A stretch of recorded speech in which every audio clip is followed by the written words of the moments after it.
This page is the front cover of Dreamcast Magazine, issue volume 9, dated December 29, 2000, and priced at 790 yen.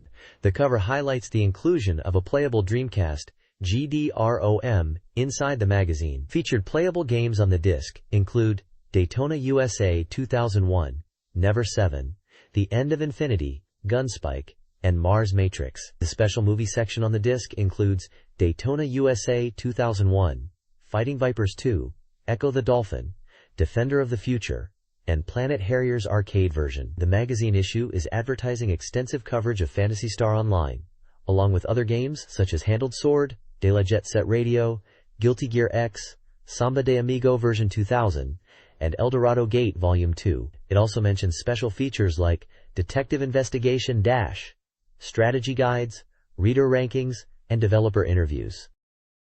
Dreamcast Magazine Volume 9 features a GD-ROM with game demos, Mars Matrix Never 7, Daytona USA 2001, Gunspike, Echo the Dolphin, and video content. A special report previews Sakura Wars GB, Dashing Through the Night. A reader participation project offers pins. Interviews include a pre-release discussion of Gunspike between Capcom and Psikyo, and a developer roundtable for Blue Submarine No. 6. An emergency report covers Cyber Troopers Virtual Amon Force. The magazine also contains reader-submitted scenarios for Forever, new serializations, and a returning Legendary Corner. Dream Magazine Why What? Exploration Team explores strategy guide creation. Finally, the magazine provides icon explanations for Dreamcast/PC compatibility, controller types, and network features. This magazine page previews its contents with a game index. Featured articles cover upcoming games like Phantasy Star Online, Daytona USA 2001, and Echo the Dolphin, Defender of the Future. The Dreamcast Hot Information section highlights new releases such as Tokyo Bus Guide, First Anniversary, 100 Swords, Last Blade 2 Final Edition, and Jet Set Radio. The Dreamcast Soft Complete Guide includes Guilty Gear X and Project Justice. A special feature, December Let's Party Games, is advertised. The Game Index alphabetically lists titles, including Blue Submarine No. 6, Skies of Arcadia, and Space Channel 5, alongside many other games, and references the pages they can be found on. The page is also visually enhanced with an image related to the Party Games feature. The next page of Dreamcast Magazine is packed with news, starting with a Kuru Kuru Onsen campaign at Yodobashi camera stores until December 20th. Buying Kuru Kuru Onsen during this time period enters you into a lottery for prizes such as pairs of tickets for a stay at Gotenyu and invitations to Unisun Spa Resort, alongside other items like bath towels. Isao.net is also introducing Dreaming Seat, their new virtual currency system, in celebration of the upcoming Sakura Wars Imperial Opera Troupe New Spring Song Show. There's a wallpaper download service for Sakura Wars 3. You can download wallpapers of the Paris Flower Troupe in various resolutions and formats for your PC. Other Dreamcast-related highlights this week include a Sonic Shuffle HP quiz and the commencement of the Namco Winter Campaign. The next page has details of several upcoming events and news. There's an online net event for Heisei Mahjong Rasho, allowing Dreamcast users to play Mahjong online with voice chat. FNC and NEC Interchannel are holding an event called Happy Together, Volume 1 featuring talks, original goods, and presents. Sega Marine Fishing is hosting an online tournament called the Gata-sama Cup, with prizes including theatrical invitations and Dreamcast software related to My Goddess. A Sonic Shuffle Skeleton quiz campaign is running where players can win Sonic character goods. The GameSpot news ranking lists Hajime no Ippo, Victorious Boxers at number 1, followed by Spike Out, The Closure of Namco Wonder Egg 3, the PC version of Sakura Wars 2, and UEP System. The next page highlights various entertainment and gaming news. Namco is opening a new Internet Cafe plus Manga Cafe in Nagoya, promising a space for relaxation with internet access, manga, and a large collection of books and DVDs, along with console and headphone rentals. In Yokohama, PIA Street Asian is opening a curry theme park, the Yokohama Curry Museum, offering an amusement arcade and a curry experience with unique spice blends. There's a campaign for Dream Passport for PC, celebrating 800,000 users. By registering for Dream Passport for PC, Users can enter a lottery to win a trip to Korea. Version 2 of Dream Passport for PC is launching.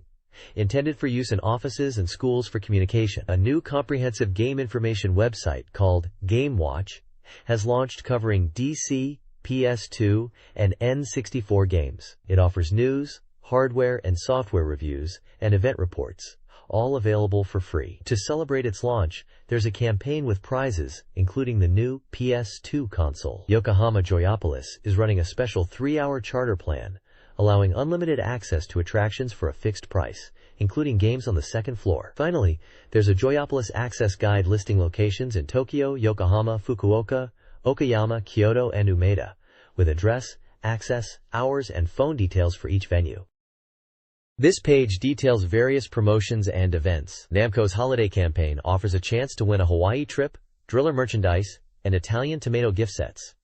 The application deadline is February 14th. Namco AM facilities are also featuring Driller and Ridge Racer goods. Reader gifts include Driller calendar seals, Dot and Coney-chan, plush toys, and Legend of Heroes PC game sets. A Kanibo Testamo Cosmetics launch event in spring 2001, featuring Melflow and their new single, Come Again, is also mentioned. Finally, the Top Boy Game Store chain offers a scratch card promotion for store coupons and a prize draw for a travel voucher, PlayStation 2, and more, with purchases over 2,000 yen.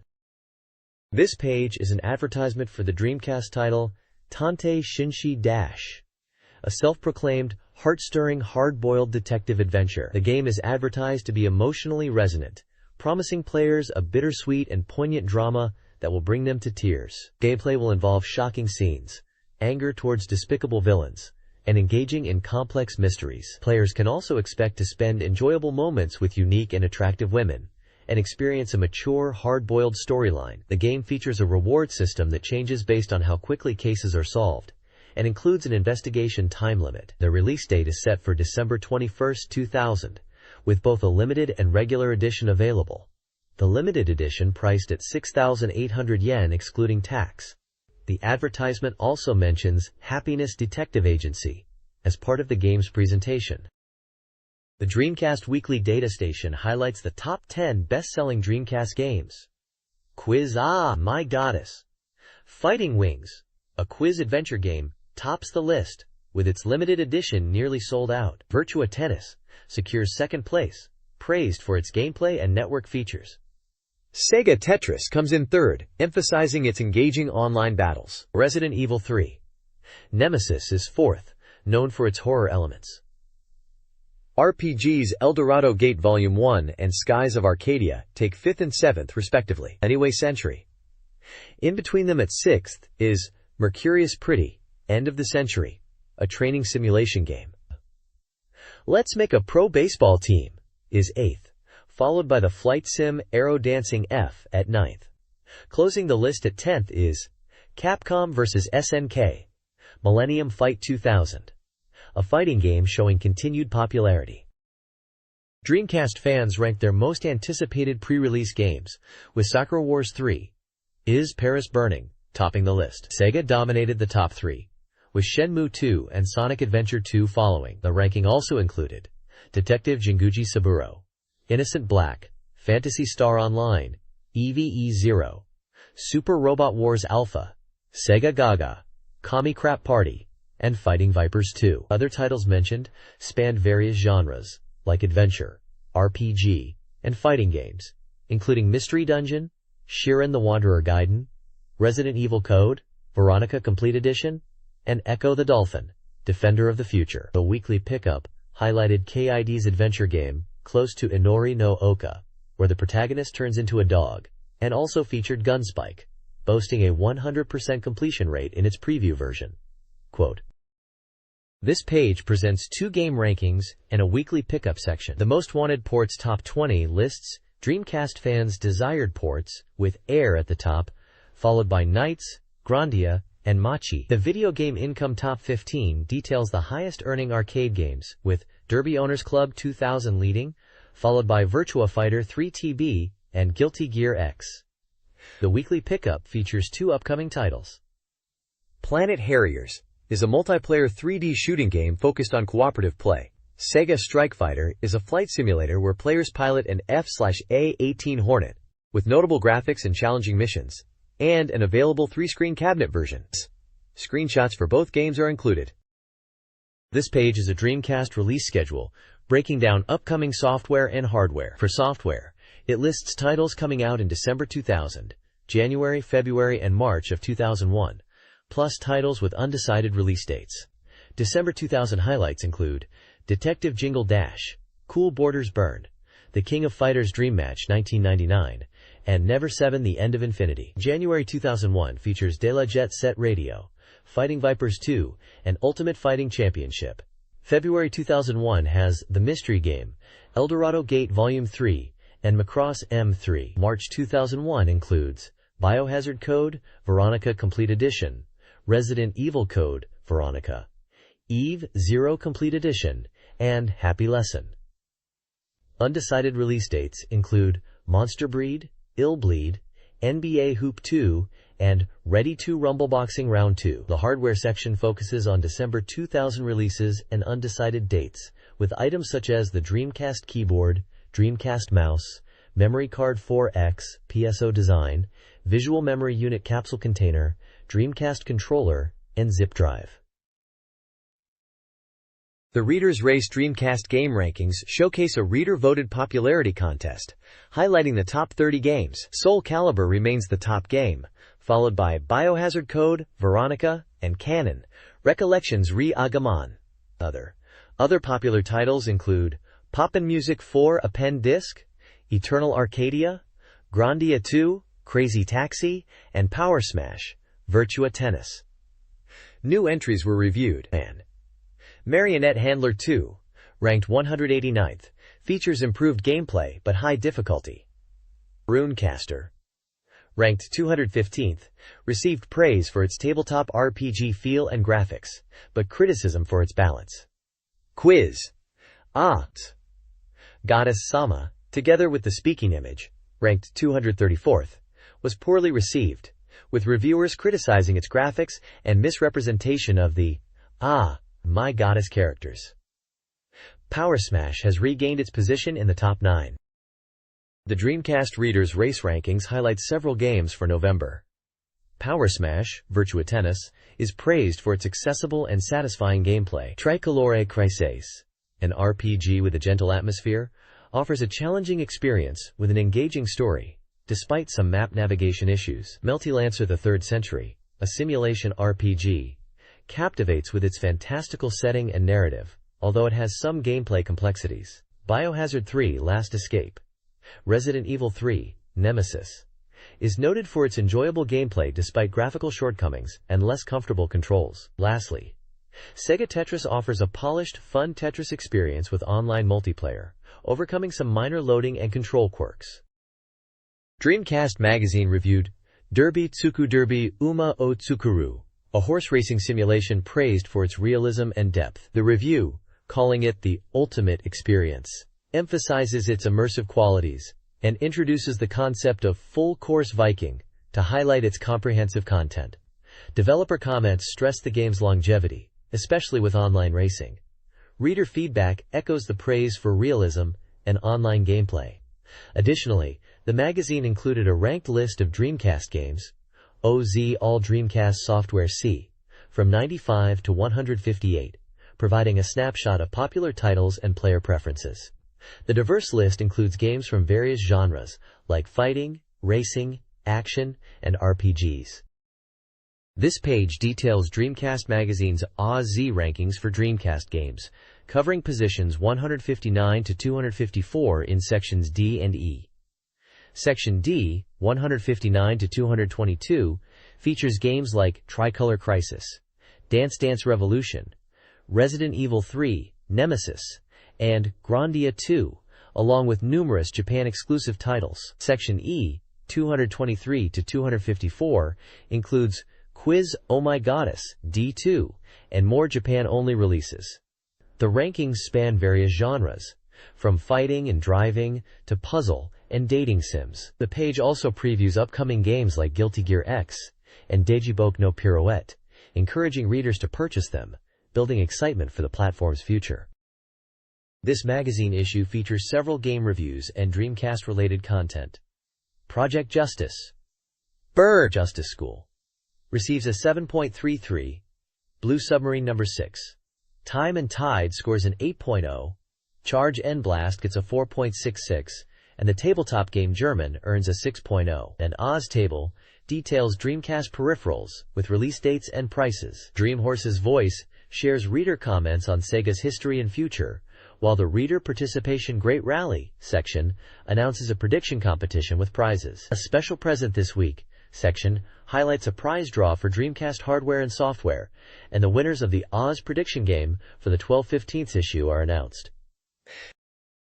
This page from Dreamcast Magazine presents soft reviews for upcoming games. It details their review score system, ranging from 12 being below product level to 910 being highly recommended purchases. The page outlines different reviewer categories, including female user perspectives, responsible writers, and guest writers who are described as Dreamcast enthusiasts.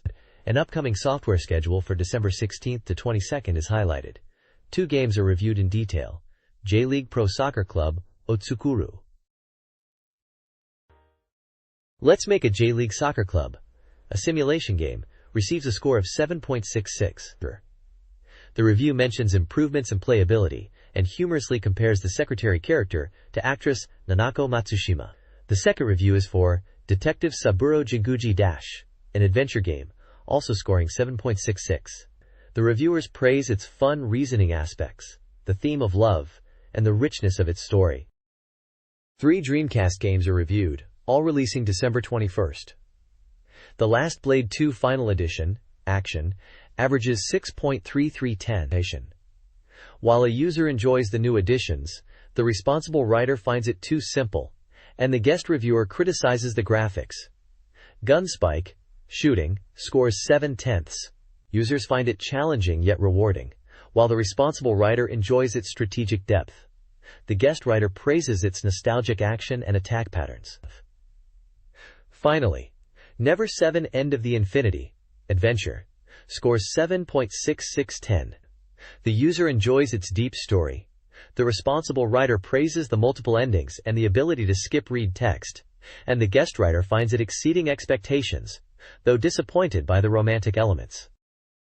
3 Dreamcast games released on December 21st received reviews. Sonic Shuffle, a party game, scored 6.6610. Urge. Reviewers noted its slow pace and card battle system flaws, despite enjoying the mini-games and unique setting. Daytona USA 2001, a racing game with a 7.3310 average, was praised for its arcade recreation, online play, and controls, though some wanted more features. Phantasy Star Online, a network RPG, achieved a perfect 10 out of 10 score. Reviewers raved about its online play, community, graphics, character customization, and overall immersive RPG experience, recommending it for beginners and veterans alike. This page reviews 4 games. Bass Rush Dream Eco Gear Powerworm Championship, a fishing simulation game, is rated 8/10 and is praised by a female reviewer for its realistic bass fishing experience, atmosphere, BGM, and lure system, though initially the controls are a little difficult. Super Street Fighter 2X for matching service, an online version of the classic fighting game, also scores 8/10. The reviewer recommends it for veteran players and highlights the inclusion of bonus stages and hidden characters. One guest reviewer rates Bass Rush Dream lower at 6/10, focusing on the realistic fish movements and detailed mechanics, but finds the in-game fight instructions too overwhelming.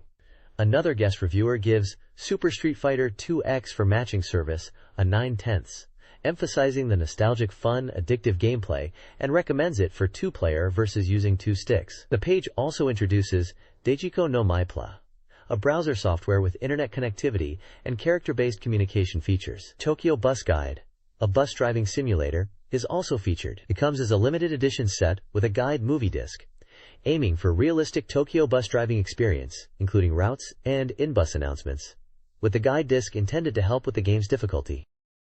The next page introduces a user participation project for the adventure game Never 7 The End of Infinity. Game developer Kid is recruiting user-created scenarios to be added to the game through a download service called the a pen story system. This system allows players to enjoy new stories outside of the main game. Kid will release the first scenario, and then they plan to distribute around 3 user-submitted scenarios with each update. The scenarios can be set in different seasons or locations from the main story, utilizing existing game assets. They are seeking original and engaging stories that are not just retellings of the main game. The page outlines guidelines for scenario submissions, including sticking to the game's world, characters, and setting, focusing stories in the spring to summer season, March to August, clearly marking character dialogue, and separating notes from the main text. Submissions should be sent by email, with the scenario text under 100 kilobytes, roughly 50,000 characters, and further details are available on the KID website.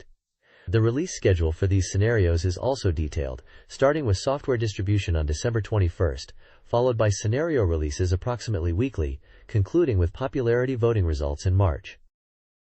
This page is about the closure of Namco's theme park, Wonder Eggs 3, on December 31st, after 9 years of operation, despite originally being planned for only 50 months. The park, which opened in February 1992, attracted around 6.5 million visitors, and was well received for its unique events. Popular attractions at Wonder Eggs 3 included Galaxian 3 and Dollar Gate Tower. To celebrate the park's final days in December, a Wonder Eggs 3 Final Countdown event is being held. From December 1st, admission is free, and day passports are heavily discounted. Events include setting up a memorial wall for visitors to write messages, a Wonder Egg history exhibition, a final carnival starting December 26th with stage shows, and a special grand finale special event on December 31st, which includes a farewell parade and a memorial coin for all attendees. There is also a Wonder Capsule 21 campaign, where visitors can send a message card to loved ones and receive a special invitation ticket to Namja Town, another Namco theme park, for the year 2001, along with a gift when visiting Namja Town. Other events include a 20th Century Unique New Guinness Awards and Your Big News Contest, where participants can win annual passports to Namja Town. Dreamcast Magazine is launching the 20th Century Final Application All Members Service Campaign, the third in a series. Readers can apply to receive special pin badges. 7 sets are available, featuring iconic Dreamcast games and characters. Sets include Sonic Adventure, Space Channel 5, Eternal Arcadia, and Shenmue Part 2, though with top-secret unreleased visuals. Plus, Danu Senki Virtual on Oratorio Tangram, also top secret. A New Century telephone card set with Sega game imagery is also included, and a various desks set by Takanoto Izumi with festive anime-style characters. The campaign costs 1,000 yen, and readers are encouraged to participate with the promise of exclusive art. Note that pin badge and telephone card designs may vary. Quote, this page unveils the Dreamcast Special Original Telephone Card and Pin Badge Set giveaway, continuing from the previous All Members Service campaign. This time, readers can get exclusive telephone cards and pin badges. There are 4 unique sets to choose from. Set 8 is the Guru Guru Creature Set, featuring illustrations by Uekusa Yumiko with a Santa Claus theme. Set 9 is the DC game Tiger's Den Set by Shinmura Sachiko. Set 10 is the Digilog Channel Set by Utsuki Baru. Finally, Set 11 is the Game Review Set, featuring Dream Agadora-chan, the magazine's mascot. All applicants will receive their chosen set by applying by January 19, 2001, with a 1,000 yen application fee using the provided application form. The page details the application process, emphasizing using the included special transfer form, filling in details like address and phone number, and choosing only one set number. It also lists important rules such as the application deadline, payment instructions, and contact information for inquiries. The SATs are expected to be shipped around March to April. This page delves into the world of strategy guides for Dreamcast games, exploring their popularity and the various types available. It seems strategy guides are highly sought after, especially during the busy end-of-year game release season. The most popular game for strategy guides appears to be Sakura Wars, a series well known for its deep story and strategic gameplay. Cyber Troopers Virtual On is also mentioned as another popular franchise with related strategy guides. The article highlights that strategy guides aren't just limited to gameplay walkthroughs. They also come in various forms like novels, comics, and art books, catering to different fan interests. Looking at the current market situation, Strategy guides represent a significant 71.6% of game-related publications, indicating their dominance. The page also shows a breakdown of publishers involved in creating these books, listing companies like SoftBank Publishing and Enix. It seems a wide range of publishers, from game companies themselves to established publishing houses, are involved in producing game-related books for the Dreamcast. Sega's character licensing department's Toshiki Iwasawa discusses strategy guides, emphasizing their data-driven and essential role. Planning begins months before a game's launch, involving publishers, especially for popular RPGs and similar genres, where information is well-defined. Guides are often released on the game's launch day, simultaneous release books, with complete strategy guides following. Despite the Internet's rise, physical guides remain popular due to their offline access and as fan items, offering developer insights. Strategy guides for games like Saskatsuku, Let's Make a Pro Soccer Club, sell well, whereas action games are less likely to have them. Iwasawa highlights their importance as a stable licensing business, comparable to merchandise, offering a valuable package of developer intentions and messages for players. This page is about the Dreamcast version of Quake 2 Arena. It highlights the game as the ultimate FPS title and emphasizes its network capabilities, allowing for online battles. It explains what FPS means as first-person shooter, and notes that this style is becoming mainstream overseas. The page showcases the high-quality graphics, mentioning that texture detail, light effects, and modeling are comparable to the PC version. The article notes that online play via Dreamcast connects players for human versus human matches, stressing the strategic depth and endless possibilities. It points out that unlike PC versions with up to 48 players online, the Dreamcast version supports 816 players online. The page also discusses input methods, highlighting keyboard and mouse support, and providing an example control scheme for both keyboard and mouse, including keys for forward, backward, strafe, rocket launcher, shotgun, BFG-10K, zooming, plasma gun, railgun, attack, weapon select, and jump. There are screenshots comparing the Dreamcast and PC versions, showing in-game action with health and armor displays. The game is rated mature for animated violence and blood and gore. The release date is mentioned as October 26, 2000, priced at $54.99, approximately 6,050 yen. It supports 14 players locally and online multiplayer. Compatible peripherals include jump pack, VGA box, keyboard, mouse, broadband adapter. This review highlights the Dreamcast version of Quake 2 Arena as a premier FPS experience, especially for its online play. It details the simple setup for internet battles, emphasizing the excitement of competing against players worldwide, particularly from America. The game offers diverse modes like free-for-all, tournament, team, and capture the flag. The review then lists the game's 9 weapons, ranging from the Gauntlet to the powerful BFG-10K. It also discusses the multiplayer split-screen option for local play, catering to those without network access. The review concludes with an enthusiastic appraisal, calling the game awesome and praising its accessibility for both beginners and experienced players. A Quake slang dictionary is included, providing common online gaming abbreviations for communication during matches. This page for Cybertroopers Virtual On Force acts as an urgent report and introduction to a new generation of Virtual On. The page boldly proclaims this installment as the ultimate WXW experience, marking a prologue to something grand. It reminds readers that the original Cybertroopers Virtual On pioneered high-speed mecha combat in a 3D monitor space, and this new title, Force, aims to open up even more possibilities, asking for players' approval. The key highlight is the introduction of 2-on-2 battles, described as a miraculous sequence woven by 2 warriors. The text urges those who seek intense action to tremble at the omen of this new battle. Accompanying the text are various screenshots showcasing in-game test scenes, numbered from number 001 to #030, displaying different mecha combat scenarios and environments. This page continues the urgent report for Cybertroopers Virtual On Force, emphasizing the shift towards 2-on-2 battles. The large graphic of the number 4, along with the subtitle, Force, visually represents the new installment. Below this, the names VOX, JUJI, FEIYEN, Jarmand, and Raiden are listed, likely highlighting playable mecha or VR types within the game. The lower right section is presented as an urgent report, with progress indicators showing development at 26.4% and listing schedule details for playability and location tests.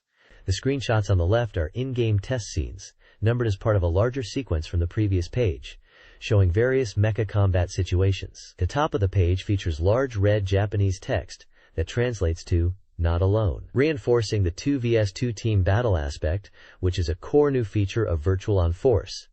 The Hitmaker logo at the bottom right indicates the developer. This page introduces the Detective Gentleman series, created by Hiroyuki Kano. The focus is on Mint, a character described as an android girl, sometimes called a mechanical doll. She's portrayed as new to the human world, having only been created about a year ago, and possessing limited knowledge of humans. An incident leads her to venture outside and live with a detective named Wakiari Soma. The page highlights that the current magazine cover features Mint, drawn by the artist Carnelian. The article describes Mint's pose on the cover as innocent, like Alice in Wonderland, and playfully suggests that anyone who finds it erotic might lack a pure heart, like Mint's. The page features a large image of Mint and is presented as a special scoop. This page continues the feature on Detective Gentleman Dash. Hiroyuki Kano, known for producing and writing the scenarios for A Girl Who Chants Love at the Bound of This World and Desire, is the producer and scenario writer for this game. The character design and original artwork are handled by Tajima Naoto, who is also known for character designs in EV Burst Error and Desire, and is praised for his digital animation work. The package illustration is by the popular illustrator Carnelian, renowned in the Bishujo game genre, who also worked on the cover art for this magazine. Carnelian is also mentioned to be in charge of character design and original art for the next title, Mystery Teat, likely Mystery Detective. Game data reveals that Detective Gentleman Dash is an adventure game for Dreamcast, published by Able and scheduled for release on December 21st. It will cost 6,800 yen, 360 points. The game is on one disc, supports one player, requires 9 blocks of VM memory, is VGA compatible, and has a website address listed. The initial production run includes a special bonus, and the game requires 88 free blocks on the VM to play the minigame. This page continues the feature on Detective Gentleman Dash. It highlights the main characters and their roles in the game. Mint Mitsurugi is described as a maid droid, visually indistinguishable from a human girl, but weighing over 100 kilograms. She is pursued by a shadowy organization and holds a crucial secret. Suma Agyu is a Class A detective, one of only 30 in the world, known for attracting trouble and resolving difficult cases, often hiding his true skills. Character introductions include Kami Ayame, voiced by Inoue Kikuko, a capable detective and former partner of Akari, depicted as his ex-wife who left him, but remains entangled in his life and work. Sakuragi Maiko, voiced by Himura Noriko, is a lawyer who manages a law firm and is portrayed as calm and collected, appearing as a lawyer on the surface. Murasame Ryoko, voiced by Sakuma Rei, is a journalist investigating a murder case at Kaiunji Temple, seeking Akari's help, but with hidden motives. Further characters include Ashu, voiced by Hara Yasuyoshi, the master of a shot bar and information broker for Akari. Debit Nishifunabashi, voiced by Sugino Hiroshi, is a detective described as corrupt and opportunistic. Kiyokawa Motomu, voiced by Kiyokawa Motomu, is an elderly butler who repeatedly appears before Akari and seems connected to the underworld. Finally, Mystery Man, voiced by Otsuka Akio, is described as a large, imposing figure exuding a strong presence. The page concludes with the tagline, "Where will the evil lead?" Detective Gentleman Dash offers diverse gameplay modes: window mode for free movement and command selections, novel mode for narrative-focused scenes, and click mode for detailed investigations. A key mechanic is the investigation time limit system, forcing players to solve cases efficiently to maximize rewards. The game features a hard-boiled detective theme, emphasizing mystery and investigation. The protagonist, Akari, is a top-ranked detective within the IDLA, International Detective License Association. The game also introduces Maydroids, advanced human-like androids, such as Mint, Maya, who possess human-like emotions and behaviors due to the incorporation of human brain cell components. Detective Gentleman Dash. Case file number 1 begins with idol manager Ayaki Mayuko seeking help finding her invisible husband, a request linked to a rumored ghost murder. The investigation starts in town, scene 02, revealing a connection to a Class A detective investigating the ghost case. Scene 03 introduces Misagi Mayumi, the client, at the rain-soaked detective agency.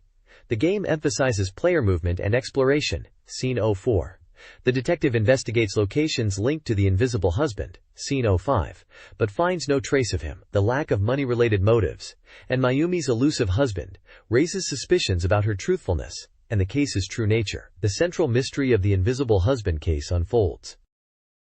This page continues the guide for Detective Gentleman Dash and delves into the game's progression. It starts by questioning the existence of Shuichi Misago, a character mentioned earlier, asking if he is real or just a fabrication linked to the company NEX US, and possibly the shadowy organization Outfits. The page highlights NEX US's secret phone as a key game element, and the plot thickens as Mayumi, the client, faces imminent danger, indicating a shift in the storyline. Gameplay tips emphasize thorough investigation through dialogues, urging players to listen carefully to everyone, as casual conversations might hold crucial clues. When stuck, the guide advises players to visit Jibril, a bar run by Ash, to purchase information, with different tiers of information available at varying prices. Finally, the guide stresses the importance of time management, noting that actions consume in-game time, and certain events are time-sensitive, while some locations have opening hours. You'll need to be mindful of the clock to progress effectively.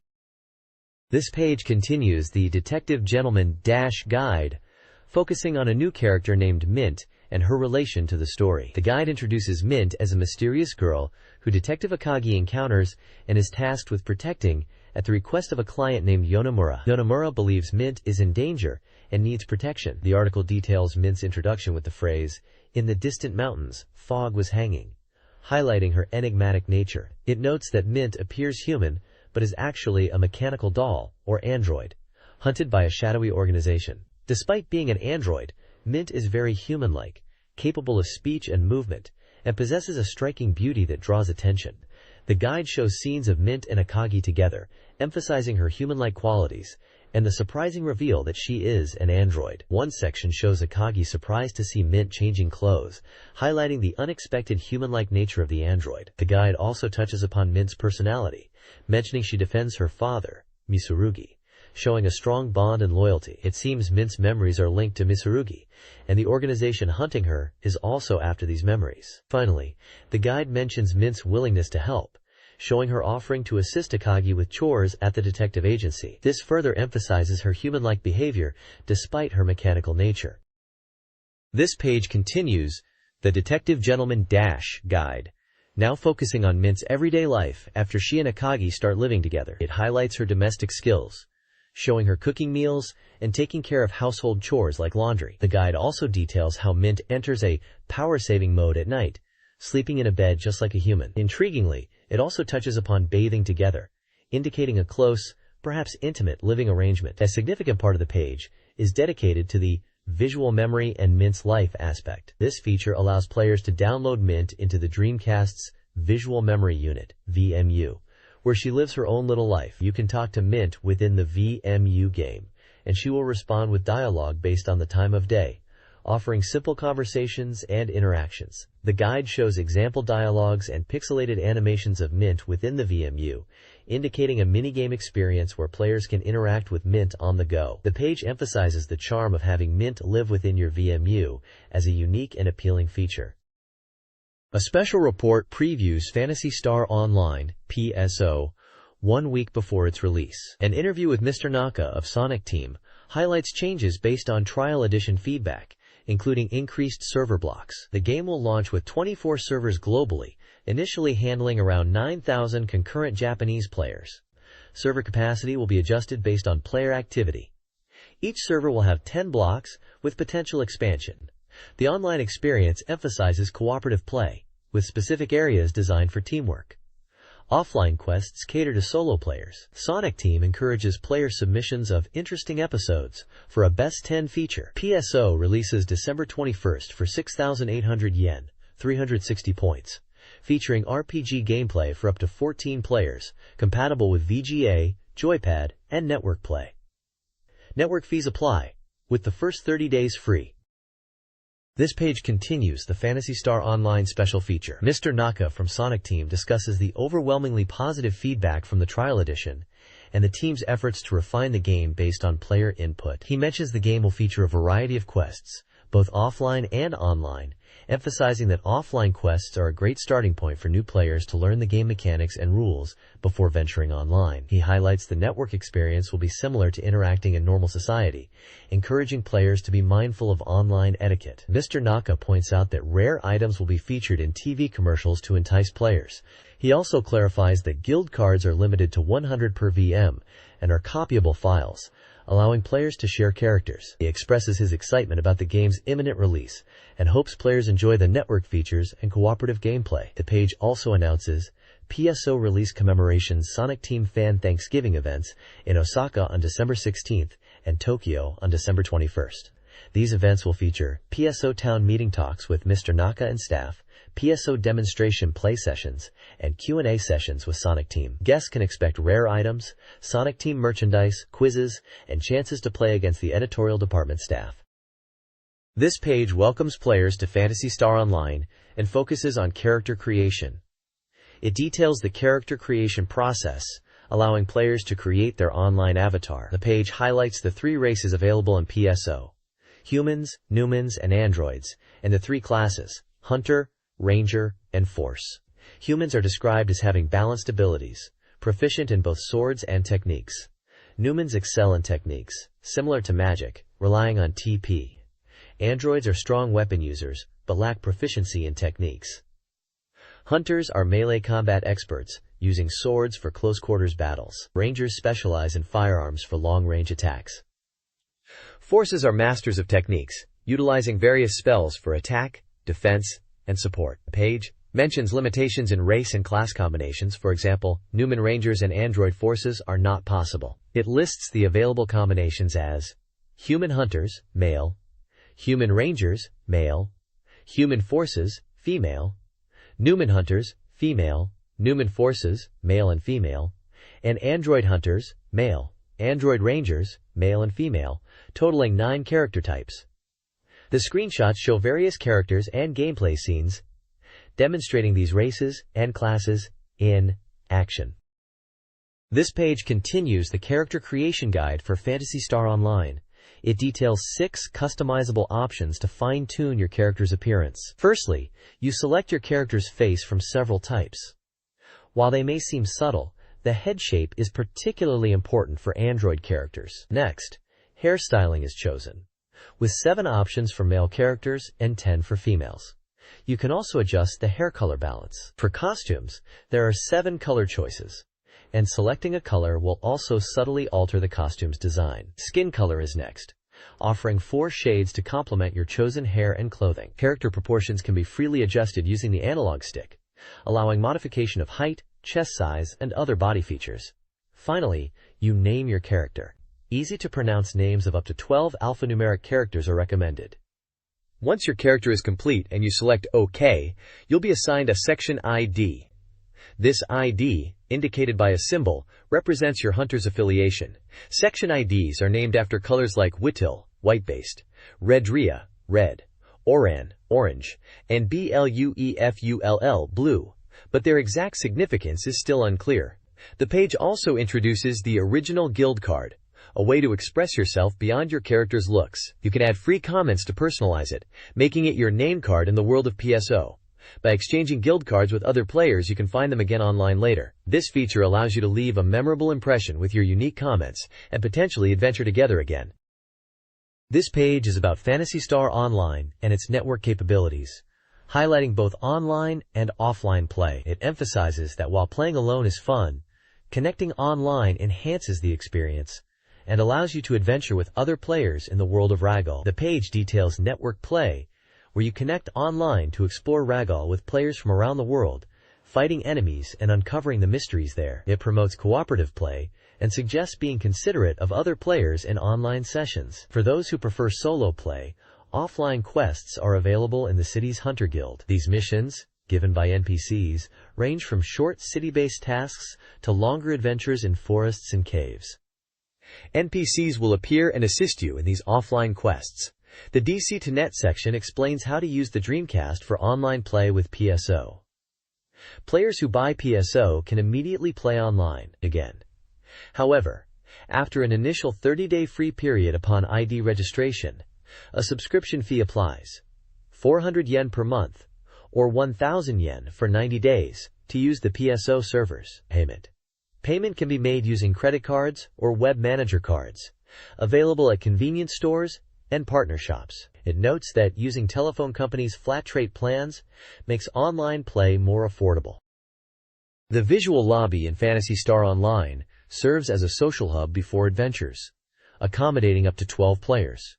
Players select a server, block, and lobby to connect. Basic etiquette, like greeting others, is encouraged. Teams are formed at the lobby reception, with one player as the leader. Players can affiliate with existing teams via the receptionist, unless a password-protected team is chosen. Movement between lobbies is possible using transport or a lobby transfer device. Communication features include word select for translated phrases to overcome language barriers. Symbol chat, with icons and sounds, offers a visual communication method to express emotions and nuances, enhancing global player interaction. Pioneer 2, a city for hunters in Phantasy Star Online, serves as a hub for exploration. The city features several key facilities. The General's Room is central to the main storyline, offering quests to investigate Rek'Ul. The Hunters Guild provides side quests from citizens. The Medical Center restores HP/TP and cures ailments. The Check Room allows players to store excess items. Conversations with townspeople are vital. They provide information on events, rumors, and quests. This information can change quest content, especially after clearing exploration areas. 2. To advance the main scenario, players must complete exploration areas and converse with residents. Dialogue changes as the story progresses, hinting that key information may be found through these interactions.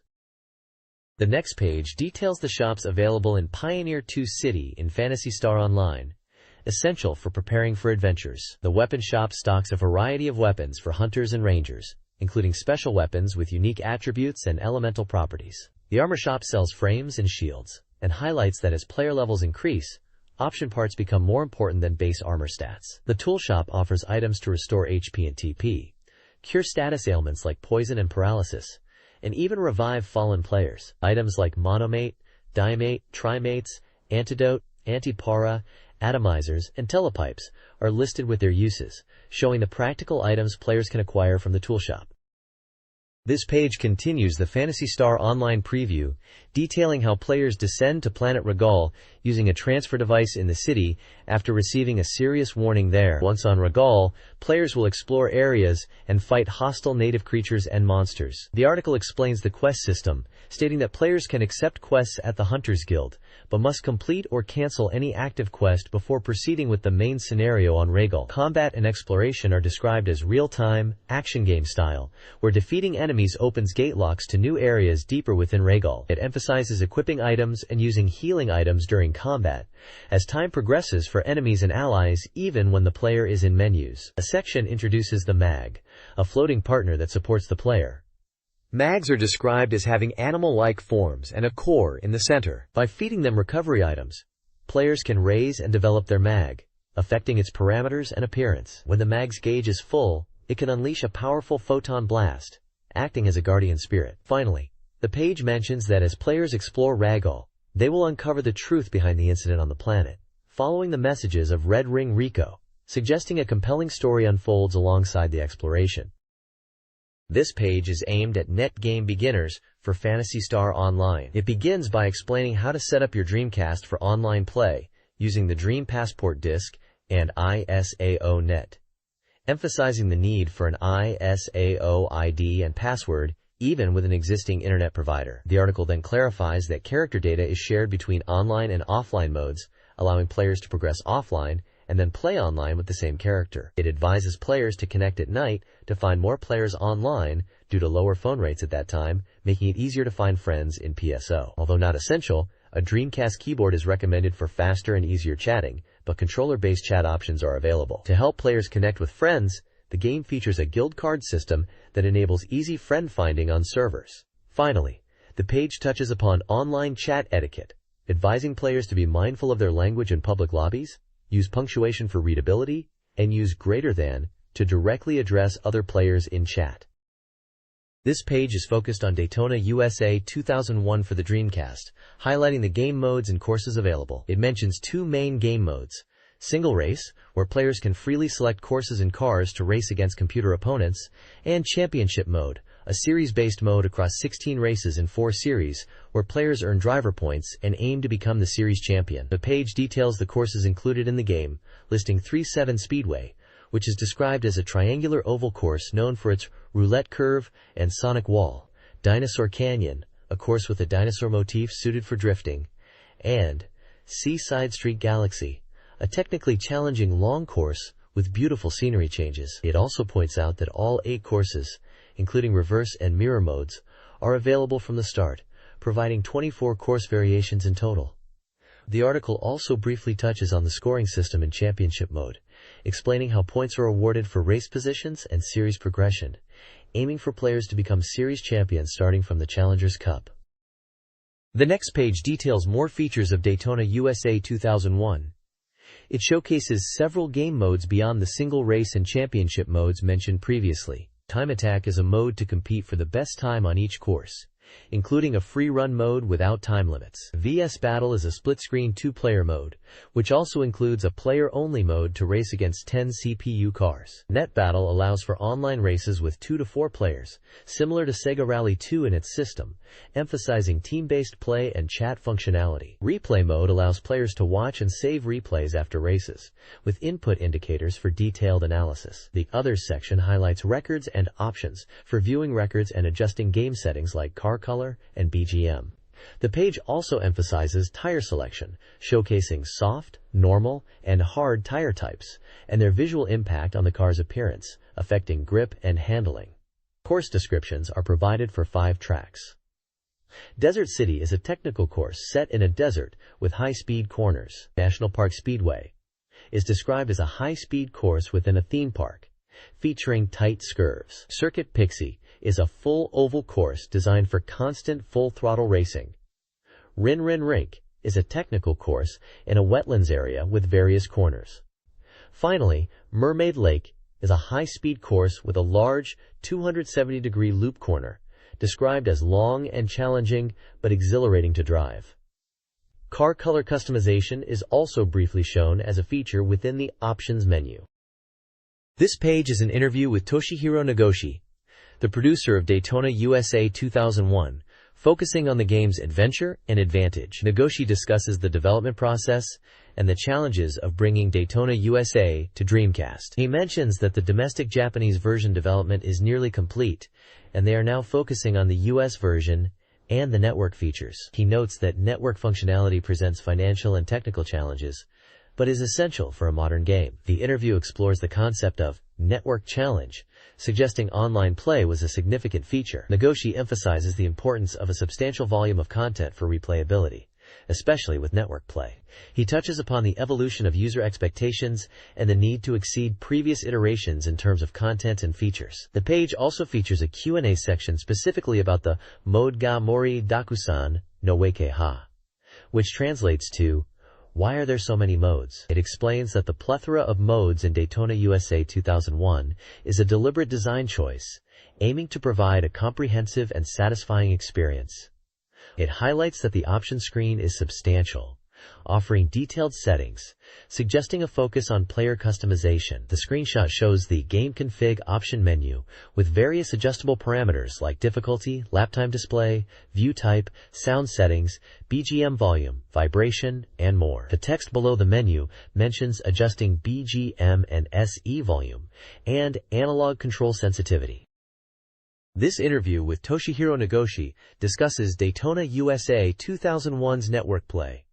Latency is present, more noticeable with multiple cars, but deemed manageable. Lobby chat functions well, though ranking satisfaction may vary.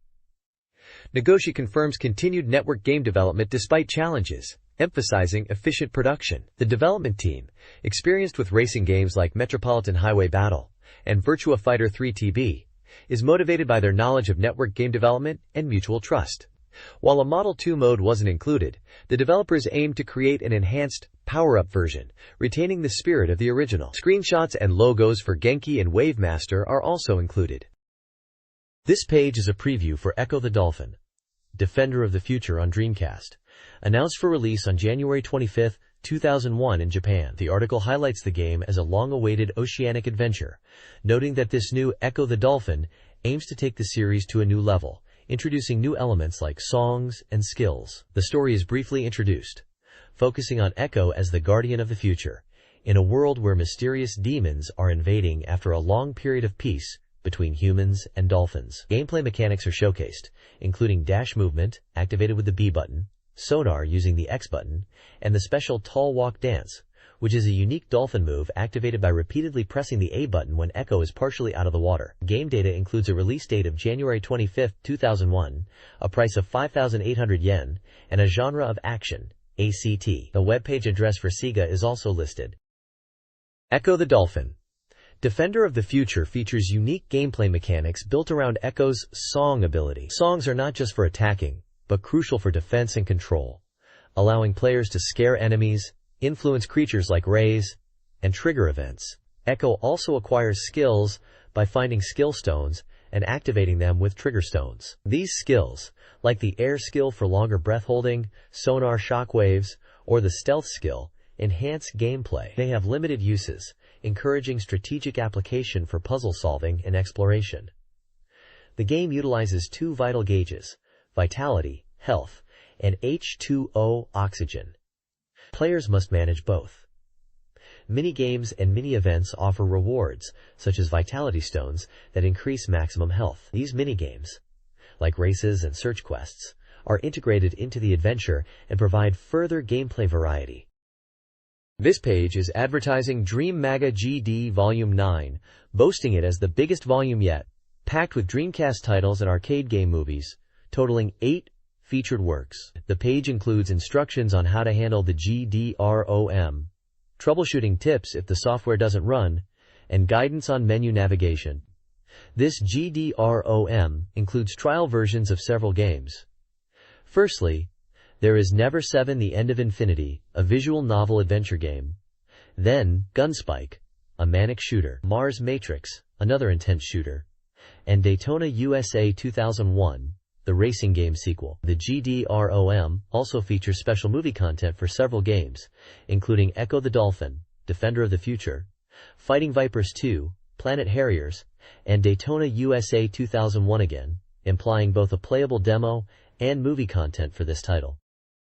This page lists the contents of the Dreamcast Magazine GOD Volume 9 disc, detailing the playable trial versions and movie content included. The trial versions featured are for the visual novel adventure game Never 7 The End of Infinity, the manic shooter Gunspike, the intense shooter Mars Matrix, and the racing game Daytona USA 2001. Movie content is also included for Daytona USA 2001, as well as for Echo the Dolphin, Defender of the Future, Fighting Vipers 2, and a special movie for the arcade game Planet Harriers. This page provides important usage instructions for Dreamcast software, directed towards guardians and users, emphasizing safety precautions like taking breaks and consulting a doctor if experiencing health issues while playing. It also outlines crucial information about the Dreamcast Magazine GD Volume 9 disc, stating it's a Dreamcast-dedicated GDROM for the Japanese NTSCJ region only, and supports VGA, Rumble Pack, arcade stick, and handle controllers. The page lists the included playable trial versions and movie content, which are for the games Never 7, The End of Infinity, Gunspike, Mars Matrix, Daytona USA 2001, Echo the Dolphin, Defender of the Future, Fighting Vipers 2, and Planet Harriers. Finally, the editorial section details legal aspects of the GDROM content, covering copyright and usage restrictions, and provides contact information for inquiries. This page is dedicated to the game Mars Matrix, a vertical scrolling bullet hell shooter known for its extreme difficulty.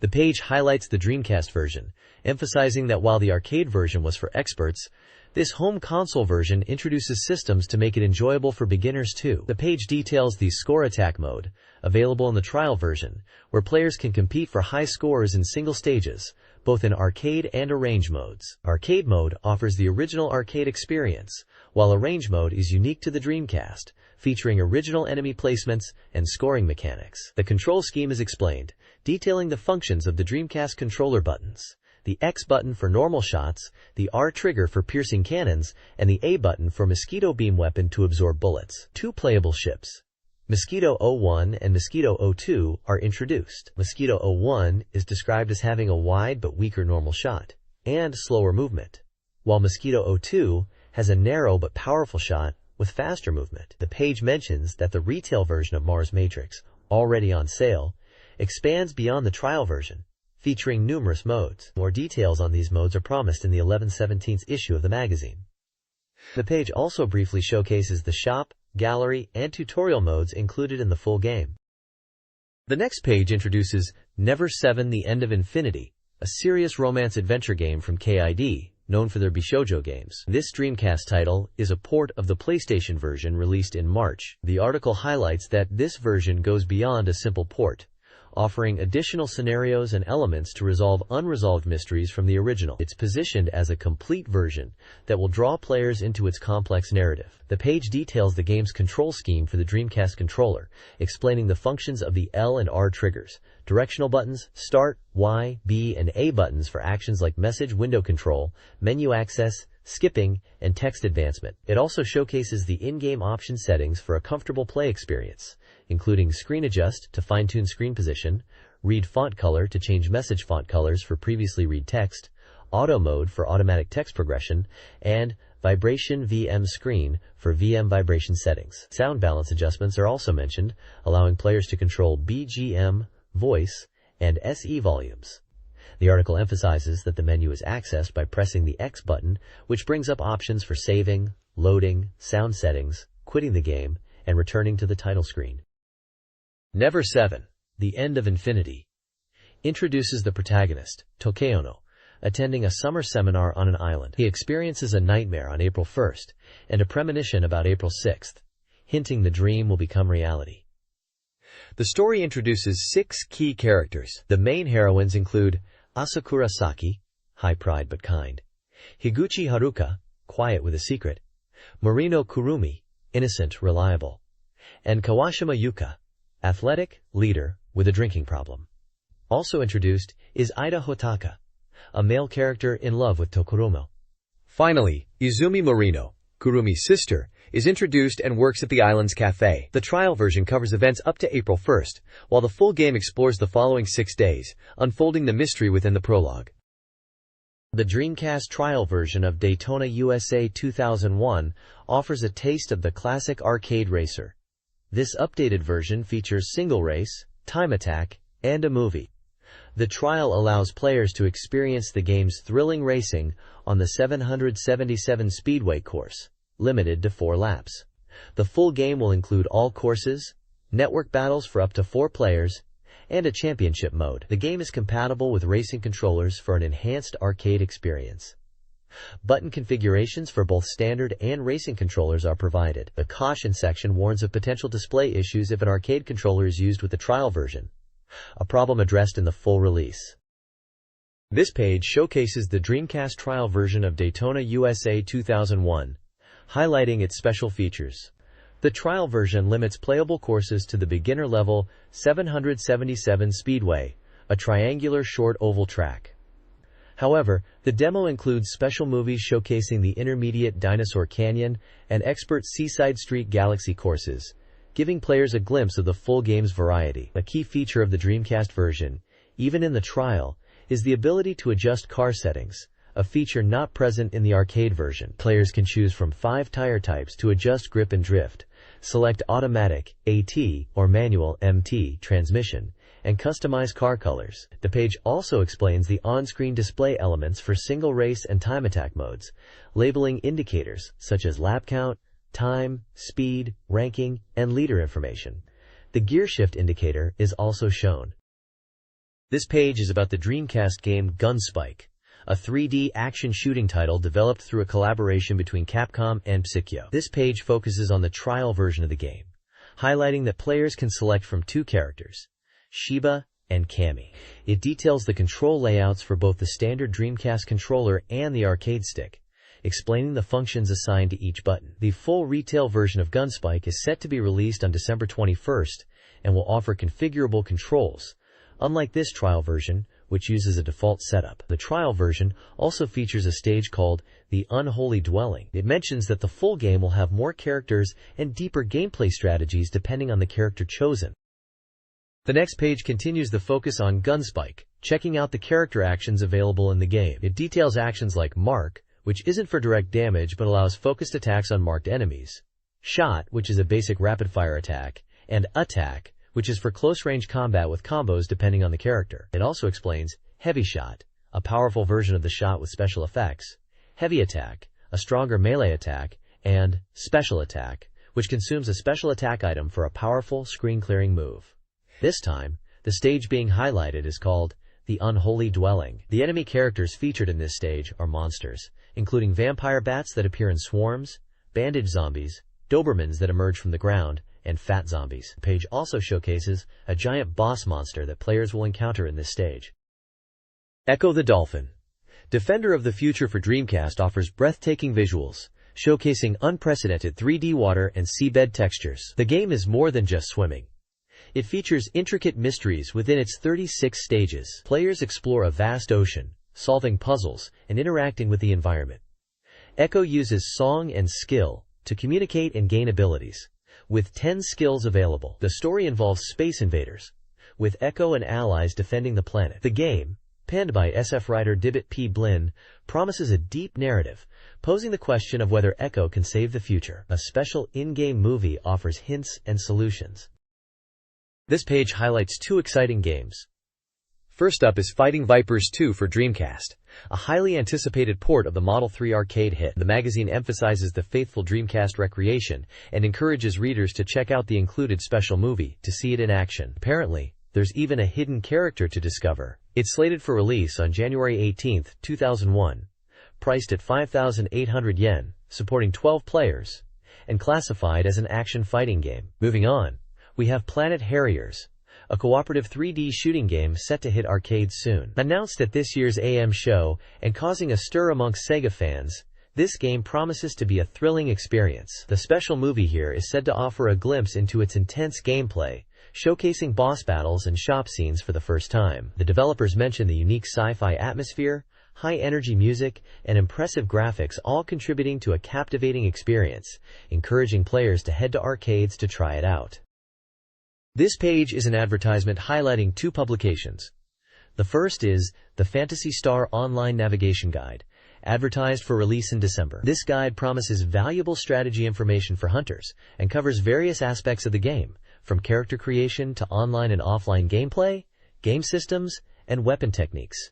A Phantasy Star Online Perfect Guide is also announced for release in January 2001. The second publication is Quarterly Taigeki Graph Sakura, a magazine focusing on the Sakura Wars series. This winter issue promises to reveal the true face of the Taigeki stars with gravure photos, and includes articles about winter scenery photography, a travelogue called Water Metropolis, and an interview where Oji Hiroi discusses the future of Sakura Wars. This magazine is priced at 980 yen. WOW Entertainment's official page, Volume 1, presents several updates. A pickup highlights the 4th Sega Marine Fishing Network Tournament, Dreamaga Catch-Up Campaign, with prizes including a Dreamcast console and software. Another pickup promotes the popular JSKY Official Fishing Content's Christmas campaign. A server test tournament for Sega Tetris occurred, and details for an upcoming user tournament are announced. Flashback Products looks back at the 1995 fighting game, Golden Axe, The Duel. Finally, a letterbox section invites reader submissions for various content, including requests and ideas. This page showcases Sega Enterprise's Secret Weapons, focusing on various Sega arcade games. It features Sega Special Duel, highlighting it as a popular 2-player game with unique table and TV screen combination. Sega Magic Mike is described as a jukebox-type karaoke machine used by foreign players, suggesting a bar or entertainment setting. Rockola Concerto is presented as a stereo jukebox, emphasizing sound quality and a dreamlike experience. New Speed Hockey is introduced as a new generation of air hockey, noting the realistic puck movement and skirt-wearing girls as part of its appeal. Finally, Sega Matchlock is depicted as a shooting game set in a castle, emphasizing the thrill of aiming and firing, with targets that are described as students' homework during summer vacation. 3. A group of former Sega arcade developers formed in 1997 with the goal of reforming the arcade industry, proclaims, "Game to the people." They accuse Sega of discrimination against arcade gamers and seek to dismantle Sega's dominance. Key members include Oga, Maeda, Miyamu, Shinta, and Takaha. The page highlights Sega products, including the Sega AI computer and the Sega PC learning machine. Arcade game spotlights feature Sega Gunfight, Sega Prepaid Card System, and Sega Surfer. Truth of the Month reveals an arcade cabinet's cost as 280,000 yen. 3 encourages readers to join their cause by contacting their Tokyo headquarters. This page is centered on Space Channel 5. It highlights the game's release details, priced at 5,800 yen, and available since December 16, 1999, as a music game supporting one player, requiring 5 VM blocks, and compatible with VGA and Rumble packs. The page features an interview with Okamura Ramaneko, who mentions a break for a power-up charge period, and assures fans of their return. She also teases a collaboration for a Space Channel 5 wristwatch replica. Additionally, there's a section titled Last Message from Channel 5 staff, with comments from various team members like Yuta Takahiko and Toko Kenichi, who express gratitude to fans and anticipation for future projects. The page also includes screenshots from Space Channel 5. This page highlights fan-submitted Space Channel 5 postcards curated by Space Art Director Miyabe Yumiko. She provides individual comments on each piece, praising the artwork's style and creativity. The selected art includes diverse interpretations of Ulala and other characters, with Miyabe's comments ranging from admiration for the art to humorous self-deprecating remarks. The chosen artworks come from various locations across Japan and showcase different art styles. The page also features a farewell message from the Space Channel 5 team, thanking fans for their support as the column ends. Additionally, a Q&A with space producer Mizuguchi Tetsuya clarifies the roles of producer and director, and discusses his perspective on his transition to president of space and the characteristics they seek in new recruits. The next page is an advertisement for a book called The Wall of Truth for Cyber Troopers Virtual on Oratorio Tangro. This book is based on a series from Weekly Dreamcast Magazine and contains around 200 new CG illustrations, significantly revised content from the magazine series, and insights from Juro Kawara about Oratorio Tangram. It is an A4 size, 128-page full-color book, priced at 2,800 yen plus tax, and it was released in late December 2000. Original wallpapers for The Wall of Truth are available to download from GameSpot. The Dreamcast Magazine's Reader Contribution Corner features Robo answering reader questions. A Kagoshima reader wonders if it's too late to buy a Sega Saturn for Phantasy Star Online, PSO, to which Robo replies no. Other readers discuss topics like Santa Girl figures, manga comparisons, Sega Gawa versus Dori manga, and the game Sega. Readers also inquire about a possible PS2 release of Sonic 2 and Fragrant Style. One reader's friend bought a Sega Saturn, while another celebrates a year of Dreamcast use. The corner also includes upcoming event schedules and staff birthday announcements within the magazine. This page from Dreamcast Magazine is titled Dream Art Club and opens with an editor's note stating that the cold weather has become serious and they are thinking of preparing special New Year's greeting cards for the upcoming 21st century. The page showcases reader-contributed illustrations and comments on Dreamcast games. There are several game titles and screenshots featured. Jet Set Radio. The text highlights the two-player mode, stating it's different from the single-player experience and creates a pleasant harmony across the entire screen. Mercurius Pretty. End of the Century. This Japanly Dreamcast title is described as having stylish visuals and a sense of speed. The text mentions that it fully utilizes the Dreamcast's capabilities. Jurassic Park 2. The description for this Japan-only Dreamcast title notes the detailed character animation and the cute dinosaur movements. Sonic Adventure. Mentioned as a game perfect for Christmas and New Year holidays. EV0. Another Japan-only Dreamcast title, described as having a mysterious atmosphere. The page also features a DreamAga recommended movies section promoting the film Crimson Rivers. It is introduced as a France meets Hollywood thriller, and mentions Jean Reno starring in it, highlighting its release in Japanese cinemas. Lastly, a film ranking chart is displayed, listing top movies in Japan, including 1. Exorcist Director's Cut, 2.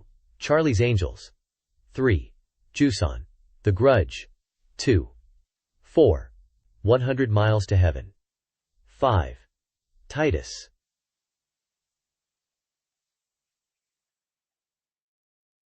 6. Space Cowboys. 7. Shaft. 8.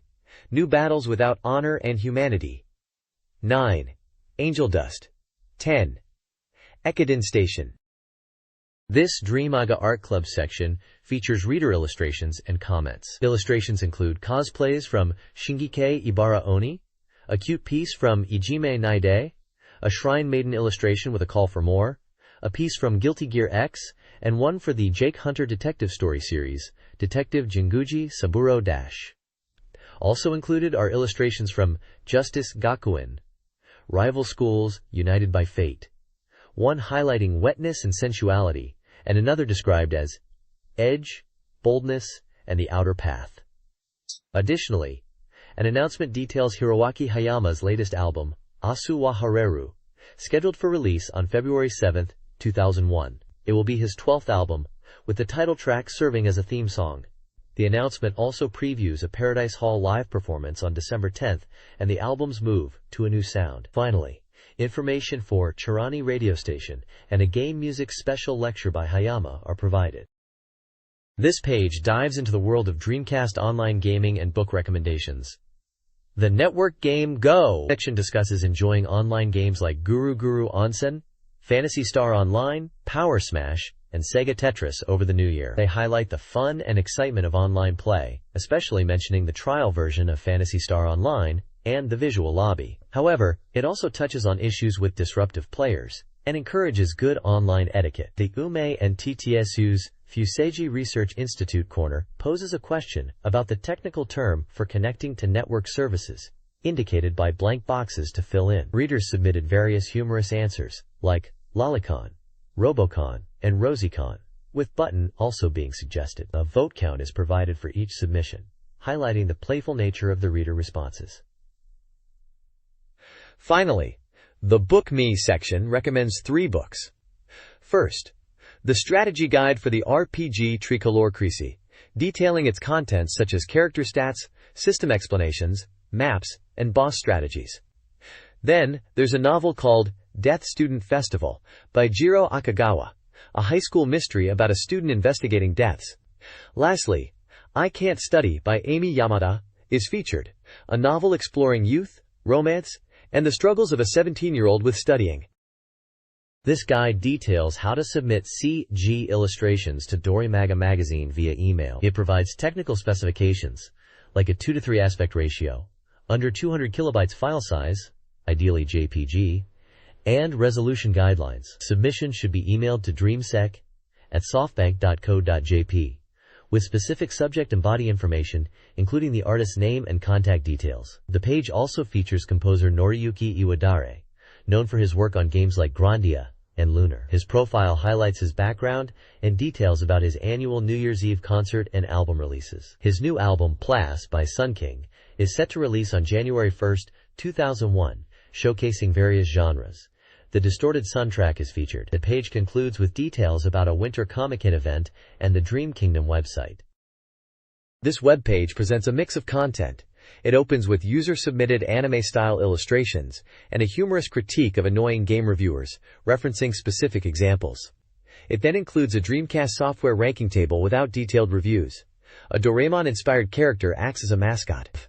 Finally, the page features a CD guide section, advertising new music releases. Featured albums include Break the Rules by Ami Suzuki and Love Life by Hitomi. Singles by Miki Imai, Miki Sugitani, and Ryo Murata are also promoted. Additionally, a DVD of Eikichi Yazawa's live performance celebrating his 50th birthday is advertised. This page contains a variety of humorous content.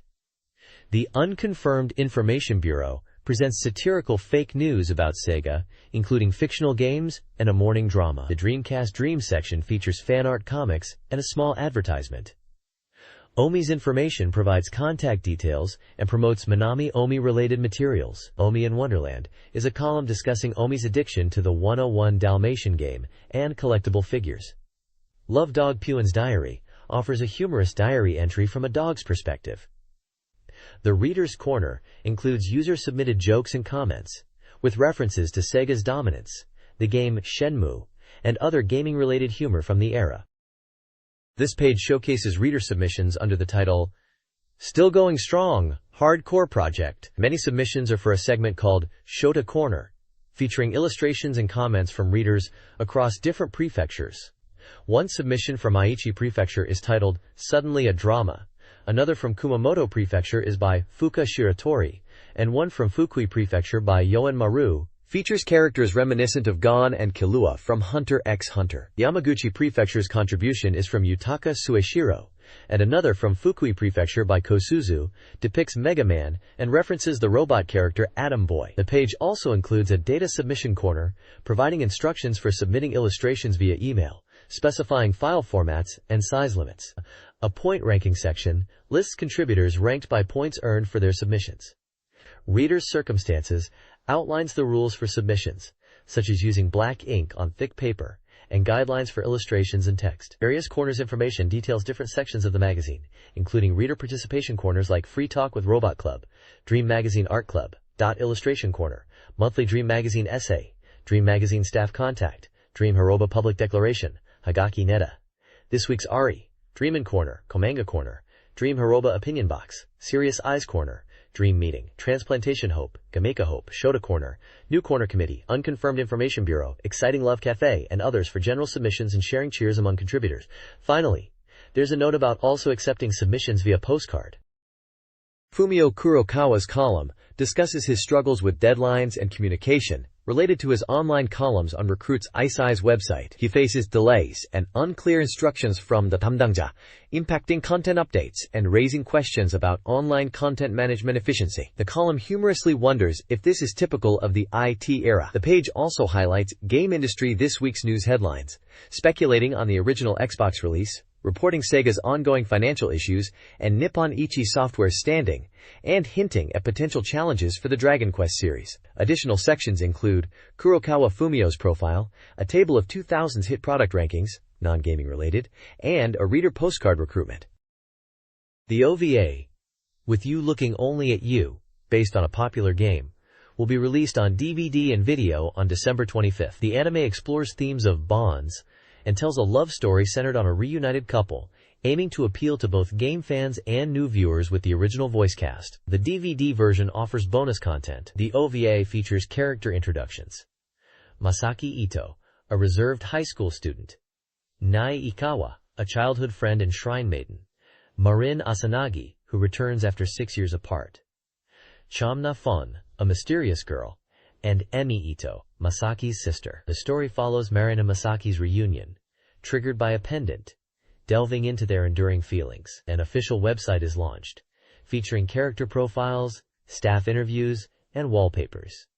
A poster giveaway is also announced. December's anime and OVA releases include several titles: Sakura Wars TV Volume 4, Gatekeepers Volume 4, Crest of the Stars Volume 4, Time Bokan 2000 Volume 3, Fortune Quest L Volume 7, and New Century GPX Cyber Formula SN OVA Volume 1 are all scheduled for December 21st. Excel Saga TV Mission 11 will be released on December 16th.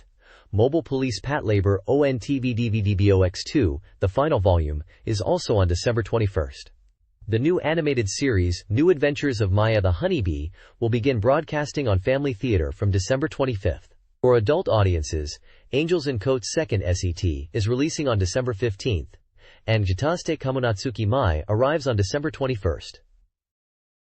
This page from Something Yoshimatsu Theater Episode 99, titled Galaxy Railways 903, is a manga strip that humorously depicts the gaming scene, particularly the rivalry between PlayStation and Sega fans. The comic shows characters in Akihabara game centers discussing the overwhelming popularity of the PlayStation, with exaggerated reactions like PlayStation fans being overly enthusiastic, and some Sega fans resorting to comical acts of PlayStation bashing and pouring beer. The characters talk about going to game centers, feeling disheartened by PlayStation's dominance, and mentioning Sega's propaganda efforts. The final panel mentions names like Naomi, and titles such as Gyakuten Ipatsu Kiki Ipatsu and 999 Mystery Train, potentially as game references or in-jokes within the comic. The bottom text describes the author Yoshimatsu as an animator from Osaka, and highlights that this comic is part of Dreamcast Magazine's second anniversary special, mentioning the exaggerated actions against PlayStation as a humorous element.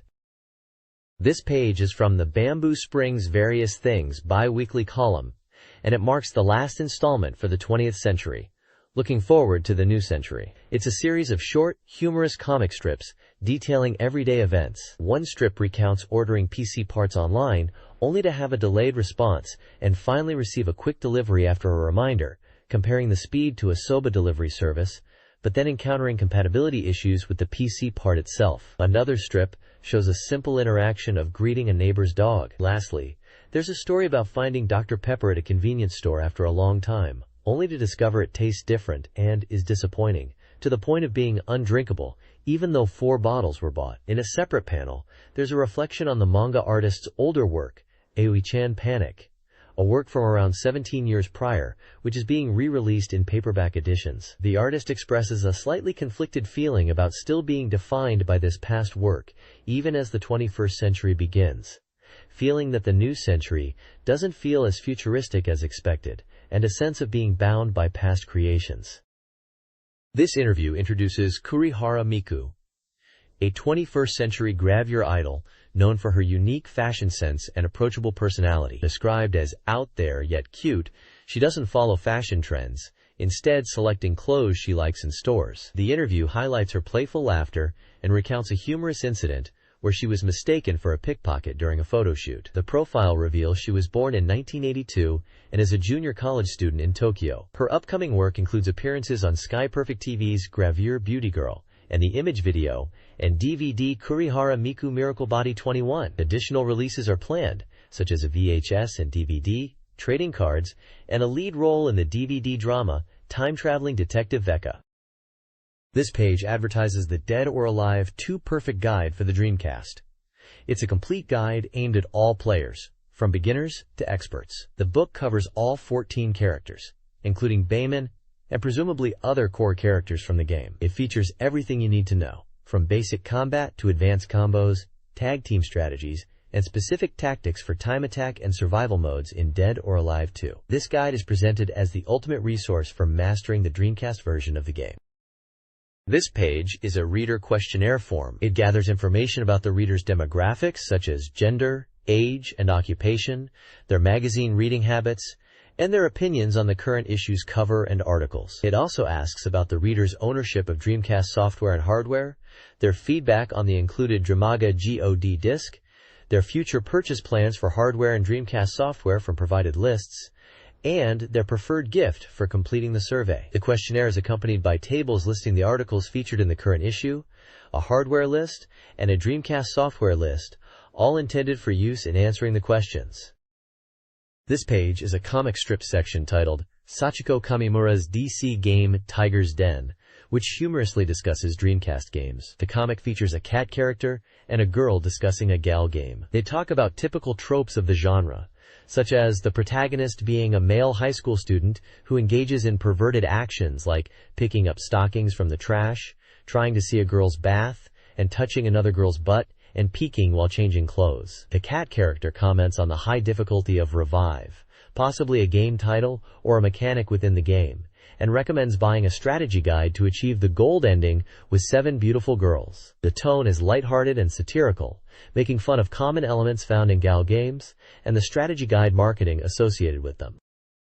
The next page is an article focusing on the development of Gunspike, revealing its birth secret story. It explains that the collaboration between Capcom and Psykio for Gunspike originated from discussions in Saturn magazine. The article mentions that Capcom and Psykio had a meeting around 1997 at the AM show after Capcom showed interest in Psykio's Strikers 1945-2. Mr. Okamoto from Psykio reportedly said, "Let's make one game together with Capcom," leading to the creation of Gunspike. The page features an interview with Tetsuya Minami from Capcom's third development department, who was involved in games like Biohazard 3, Resident Evil 3 on Dreamcast, Super Street Fighter 2 on SFC, Capcom Generation series on Saturn and PlayStation, and Cyberbots on Saturn and PlayStation. His hobbies are listed as reading, movie appreciation, and driving. A section titled Capcom Shooting Titles lists several of Capcom's arcade shooting games with their release years: 1942, 1984, Vulgus, 1984, X-X's, 1985, Avengers, 1986, Sidearms, 1986, 1943-1988, Area 88 UN Squadron, 1989, 1941-1990, U.S. Navy, Carrier Air Wing, 1990, Varth, 1992, 19X, The War Against Destiny, 1996, and the bottom right corner contains a screenshot section showing gameplay from a shooting game, presumably Gunspike, or one of the Capcom shooting titles listed. The text beside this image mentions that Capcom, known for fighting and Biohazard, Resident Evil, used to release many shooting games in the past. This page continues the article about the development of Gunspike, and features an interview with Shinsuke Nakamura from Psikyo. The main topic is how Cammy from Street Fighter became a central character in Gunspike. Nakamura explains that Cammy was a motif from the very beginning. The interview discusses the initial concept, with Capcom suggesting a collaboration after seeing Psikyo's Strikers 1945-2. The idea of using 19 as a common thread between Capcom's 19XX series and Psikyo's Strikers 1945 series was considered. Nakamura reveals a potential early title for Gunspike was Battle Circuit, but it was ultimately changed. The interview touches upon Capcom's shooting game history, referencing games like Carrier Air Wing. A profile for Shinsuke Nakamura identifies him as the general manager of Psikyo's AM business division. His listed main titles include the Sengoku series, Strikers 19XX series, Dragon Blaze, and Tyson Hot Gimmick series, essentially covering most Psikyo games. His hobby is listed as pampering his wife. A screenshot from Gunspike is visible, showing the game's shooting gameplay. The page also lists Psikyo's shooting titles with their release years, including Sengoku Ace, Samurai Aces, 1993, Gunbird, 1994, Strikers 1945-1995, Sengoku Blade, Tengai, 1996, Soul Divide, 1997, Zero Gunner, 1997, Gunbird 2, 1998, Space Bomber, 1998, Pilot Kids, 1999, Strikers 1945-2, 1999, and Strikers 1945+, 1999. An interview with Psikyo developers Ayakashi and Nakamura discusses the development of Gunspike, released as Cannon Spike. The title was inspired by Cammy's special move, Cannon Spike, and finalized in collaboration with Capcom, with other titles considered. The developers highlight the benefits of partnering with Capcom, including access to characters and resources, which aided sales and marketing. The collaboration allowed Psikyo to create a new shooting system. Both expressed pleasure working together and hope for future collaborations, particularly for arcade and Dreamcast games. The interview also revealed BB Hood, Bulleta, from Vampire Savior, as a hidden character in Gunspike, alongside Mega Man. Details on her weapon, derived from her original game, were provided, with planned features including her dog and military weapons. The Dreamcast version features both characters as playable options. This page continues the special interview with Capcom and Psikyo developers about Cannon Spike. The discussion is about the partnership project, referencing earlier collaborations such as Gigawing. They mention the trial version of Cannon Spike and express interest in a 4-matching service version, hinting at online play. The developers discuss the Dreamcast version's difficulty settings, noting it has 8 levels selectable from the start, making it accessible for both beginners and experienced players, particularly those who found the arcade version too difficult. They also mention the fun of 2-player cooperative play. The page also showcases Character Setting Documents 2, which focuses on the design evolution of Sima-chan, illustrating different design sketches. Finally, there is a bonus boss character reveal section, displaying artwork of a boss character and stating that boss character setting documents will also be revealed. This page is an advertisement for the Dreamcast game Gunspike, a collaboration between Psikyo and Capcom. It is described as a hybrid shooting game, where players control characters like Cammy, Nash, and Arthur, who are Special Force soldiers equipped with motor boots for ultimate mobility. The game is set in 20XXAD, a troubled world facing mass terrorism and robot soldiers. The ad highlights the game's action and shooting gameplay, stating it's for Dreamcast and will be released on December 21, 2000, priced at 5,800 yen. Screenshots showcase in-game action with characters battling enemies. This page showcases more about the Dreamcast game Gunspike from Capcom. It highlights the fast-paced action with the tagline, "The strongest unit is lightning fast attack." Screenshots show various stages and boss battles, including encounters with enemies called Gunship Delphin, Big Wheel Draenum, and Old Robo Vader. Some character names like Master Sasuke and Albane are also visible in the screenshots, likely related to enemy types or bosses encountered within the game. The page reinforces that Gunspike is for Dreamcast and is published by Capcom. The Dreamcast game adaptation of the anime series Blue Submarine No. 6, titled Blue Submarine Image Collection, features interviews with the development team. The project, born from a desire to create high-quality anime using modern technology while evoking a nostalgic feel, was spearheaded by a producer who was a fan of the original, decades-old manga. The game, Blue Submarine No. 6, Time and Tide, is an ocean salvage adventure. Players pilot the submersible Surveyor, undertaking missions that combine adventure elements for information gathering with fast-paced underwater combat. The adventure portions utilize a two-dimensional presentation and is VGA compatible. The page introduces key staff members from GONZO, including director Maeda Mahiro, overall director Okura Masaya, producer Kinoshita Naoki, and directors Ogura Junya and Kino Kenjin, each providing comments on their contributions to the project. This page continues the discussion about Blue Submarine No. 6, focusing on the Dreamcast version, Blue Submarine No. 6, Time and Tide. The development team, including director Maeda, overall director Okura, producer Kinoshita, and director Kenjin, share insights into the game's creation. They discuss the impressive use of 3D CG and its impact, describing it as immersive and visually stunning. Kinoshita mentions seeing an early version and being blown away by the visual impact. The team explains that the DC version story is related to the OVA, acting as a prequel set before the first episode of the OVA, specifically before Hayami boards the Blue Submarine No. 6.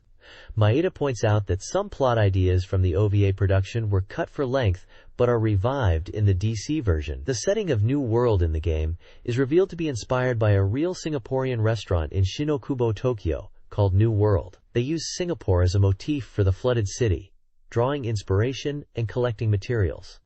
Initially, a Singapore-based episode was planned for the OVA but was cut, and this idea was then reintroduced for the DC version, with Okura designing the city based on these concepts. The staff also mentions that for the DC version, they specifically aim to outdo the PlayStation version in terms of visual quality. This page continues the discussion on the Dreamcast version of Blue Submarine No. 6, Time and Tide, with directors Maeda and Okura, along with producer Kinoshita, revealing secrets behind its creation. They discuss the game's character demos becoming polygon characters, which was initially unexpected but seen as a positive step into a new world beyond the OVA's full digital animation. From a sci-fi perspective, polygon character demos were considered acceptable and impactful. The directors elaborate on the unique character demos and their creation process, mentioning Gonzio's president, Murata, being a key decision-maker who pushed for polygon characters, seeing the fusion of 2D and 3D characters as innovative. The interview touches upon motion capture being considered early in development, with studio visits and actor involvement for capturing movements, even referencing the scene of Hayami feeding dogs as an example of motion capture. A creature design named Catherine by Maeda Mahiro is highlighted, showcasing the concept art for in-game elements. The Check section emphasizes that the origin of Blue Submarine No. 6 lies in the manga, published 30 years prior. While the OVA Blue Submarine No. 6 gained popularity as a full digital anime, it's based on this older manga. A newly redrawn manga version of Blue Submarine No. 6 by Satoru Ozawa was released in 1997, differing significantly from the OVA and DC versions. Product boxes at the bottom showcase manga reprints and the Blue Submarine No. 6 DTS Edition, Volume 1, Blue S DVD release, detailing their prices and availability. The developers of Blue Submarine No. 6, Time and Tide for the Dreamcast, discussed the challenges of adapting the 2D anime aesthetic to 3D, aiming to preserve the original style. They sought to blend gameness with the anime's essence to create a unique underwater world. Difficulties included long meeting times and communication gaps between the anime and game development teams. The team hopes players appreciate the game's blend of styles, embodying the Blue Submarine No. 6 spirit. The game features extensive movie content, exceeding a single OVA episode's length. The developers, including director Okura, express excitement for the project and hope both anime and game fans enjoy the final product. This page is advertising strategy guides for various games. The page highlights strategy guides for games like Dark Cloud, Tales of Eternia, and Black Matrix. It also mentions other games covered in the magazine including The Bouncer, Onimusha, Mobile Suit Gundam, and Victorious Boxers.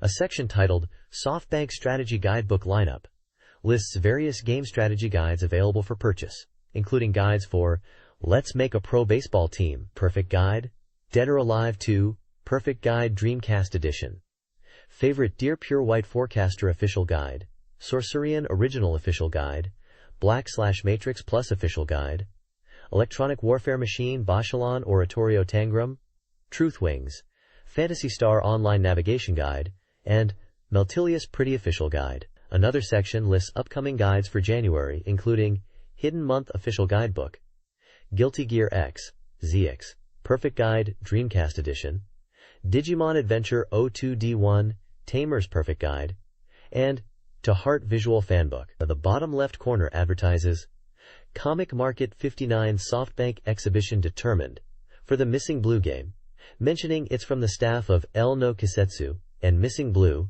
PS2 spring release planned, and PC Software's popular series To Heart goods will be sold.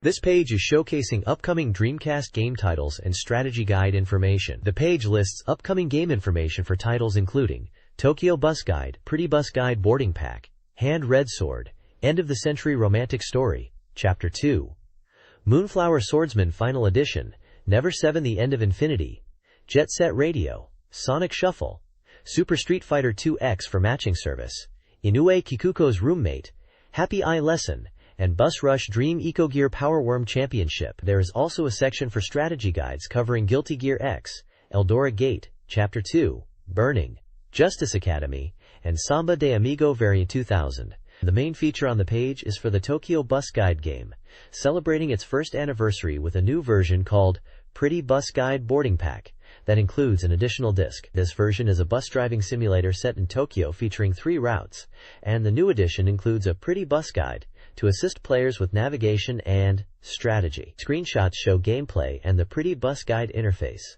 The page also highlights that the difficulty increases at night on the Ume 76 route in the game. 100 Swords Adventure Mode offers a single-player story-driven experience. Players assume the roles of a young king and queen navigating a chaotic world through event and real-time strategy battles. The mode features characters like Joan Arblas, a skilled yet impulsive warrior leading dragon cavalry. Screenshots showcase character interactions and battle scenarios. The game, a network battle simulation, SLG, supports 14 players. It was rated 90% complete with a Famitsu score of 14/40. Scheduled for a January 25th release at 6,800 yen, 100 Swords promises an engaging adventure mode with a rich world setting, unique units, and commanders from 4 nations. 100 Swords features an adventure mode blending story events with real-time strategy, RTS, battles. The narrative follows young King Raph and Queen Phallus. Adventure mode progresses through event scenes, utilizing dialogue and CG visuals to portray the world, and RTS battles involving over 100 units. These battles, triggered after story scenes, are critical to the storyline's progression. Character emotions are expressed via speech bubbles. Screenshots showcase both event and RTS gameplay, emphasizing the chaotic nature of the large-scale battles. Mission objectives in both modes are scenario-driven, going beyond simple enemy elimination. The story, set on Narval Isle, revolves around King Rahav's coronation amidst conspiracies. A masked figure and a mirror are central to the plot, hinting at Raboff and Phallus's potential manipulation in a larger conflict. This page elaborates on the king or person choice system in 100 Swords, highlighting how your decisions as a player shape your gameplay experience. The game presents branching choices throughout the adventure mode, prompting you to consider whether to act as a person or as a king. These choices are not superficial. They directly impact the abilities of your soldiers in the real-time strategy battles. The page explains that the game visually represents your alignment with the person or king path through a PK frame displayed on the story screens. This frame indicates your current leaning. Furthermore, the game uses level-up frames for both person and king, which are gauges that increase as you make choices aligned with each path. Accumulating points in these gauges leads to level-ups, essentially reflecting your current gameplay style. The page also delves into resource discovery process details. It details the 2 types of resources, dragon vein and water vein, crucial for production and supply. The process starts with resource surveying, and then the establishment of resource extraction sites. The screenshots illustrate the resource gathering gameplay, including placing markers on resource points and initiating the extraction process, culminating in a completed message. It also shows that resource points can be attacked by enemies, emphasizing the need for defense. This page details the shell system in 100 Swords, which connects the adventure and network battle modes. In network battle mode, shells obtained in adventure mode can be used to enhance units. Adventure mode allows players to acquire unique shells, which can then be brought into network mode for strategic advantage. The page explains shell activation, highlighting that shells are activated during battles and provide powerful attacks and advantages. It also mentions that shells can be defensive, resembling general defensive gear, but potentially offering special equipment effects. A section titled Handled National Circumstances Exploration Naru Aval Edition 2 introduces several characters and their backstories. Diamond Arplis is the son of the god General Diamond Arplis and a childhood friend of Raphael. Joan Arplis is his father, described as a master of spear techniques. Rashid de Danan is from a family of poets, works for the Naru Aval government, and is Raphael's tutor, also involved in intelligence activities. Gelki Dakro is described as a veteran soldier leader, serving with Loon Somerville, with a contrasting personality to Somerville calm and old-fashioned. Analush Shman, described as a natural airhead, is a 16-year-old soldier with a seemingly calm demeanor, but is perceived as somewhat unreliable. Screenshots showcase in-game menus for shell selection and activation, and battle scenes demonstrating shell effects.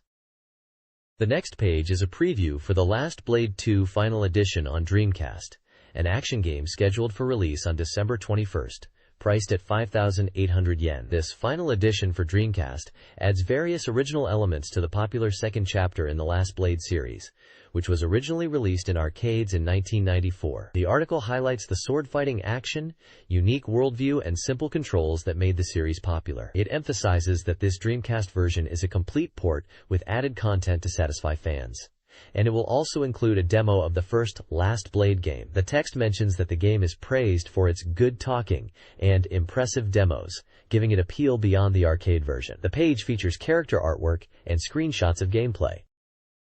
The next page continues the preview of The Last Blade 2 Final Edition for Dreamcast, highlighting four key aspects. Firstly, it emphasizes the game's heart-wrenching Bakumatsu-era setting in Japan, allowing players to immerse themselves in a turbulent period with a Japanese aesthetic. Secondly, the game boasts numerous play modes, ensuring a comprehensive experience beyond just the arcade version. These include Story Mode, VS Mode, Training Mode, Time Attack, and CK Mode, alongside bonus features like an art gallery, demo viewer, and a card game called Manafuda. The third point focuses on the three distinct sword quality styles players can choose from: Power, emphasizing strong attacks; Skill, for technical prowess and combos; and Extreme, for advanced tactics and defense. These styles influence the gameplay and special move execution, which uses a sword quality gauge built by attacking and defending. Finally, the preview notes the game's accessible yet deep system, where complex actions can be performed with single button presses, and introduces systems like sparking to counter attacks and create openings, and Yukemi to recover and counter. The Dreamcast version simplifies command inputs for special moves. The next page showcases more details for The Last Blade 2 Final Edition on Dreamcast. It introduces four characters and their fighting styles. First is Kaede, Awakening, of the Katsushin Ichiryu style, a powerful fighter who uses lightning-based techniques. His fighting style emphasizes strong attacks and combos, and his special moves like Dawn Thunderclap and Dawn Sky Fang are highlighted, along with his super special move, Katsushin Volt Dragon, which involves summoning pillars of lightning. Next is Moriya Minakata of the Kasatsu Itoryu style, a skilled and swift swordsman known for his unpredictable movements. His style focuses on speed and deception, and his special move, Kasatsu Wild Dance Moonflower, is mentioned as a rushing attack. Following is Yuki, who uses the Katsushin Naginata Jutsu, a style focused on long-range combat with her naginata. She utilizes aerial projectiles like Ice Blade and Ice Pillars to control space. Her special moves include Frost Flower and Snowstorm, and her super special move, Tree Ice, freezes opponents with a pillar of ice. Finally, Setsuna, who uses a unique black-bladed swordsmanship.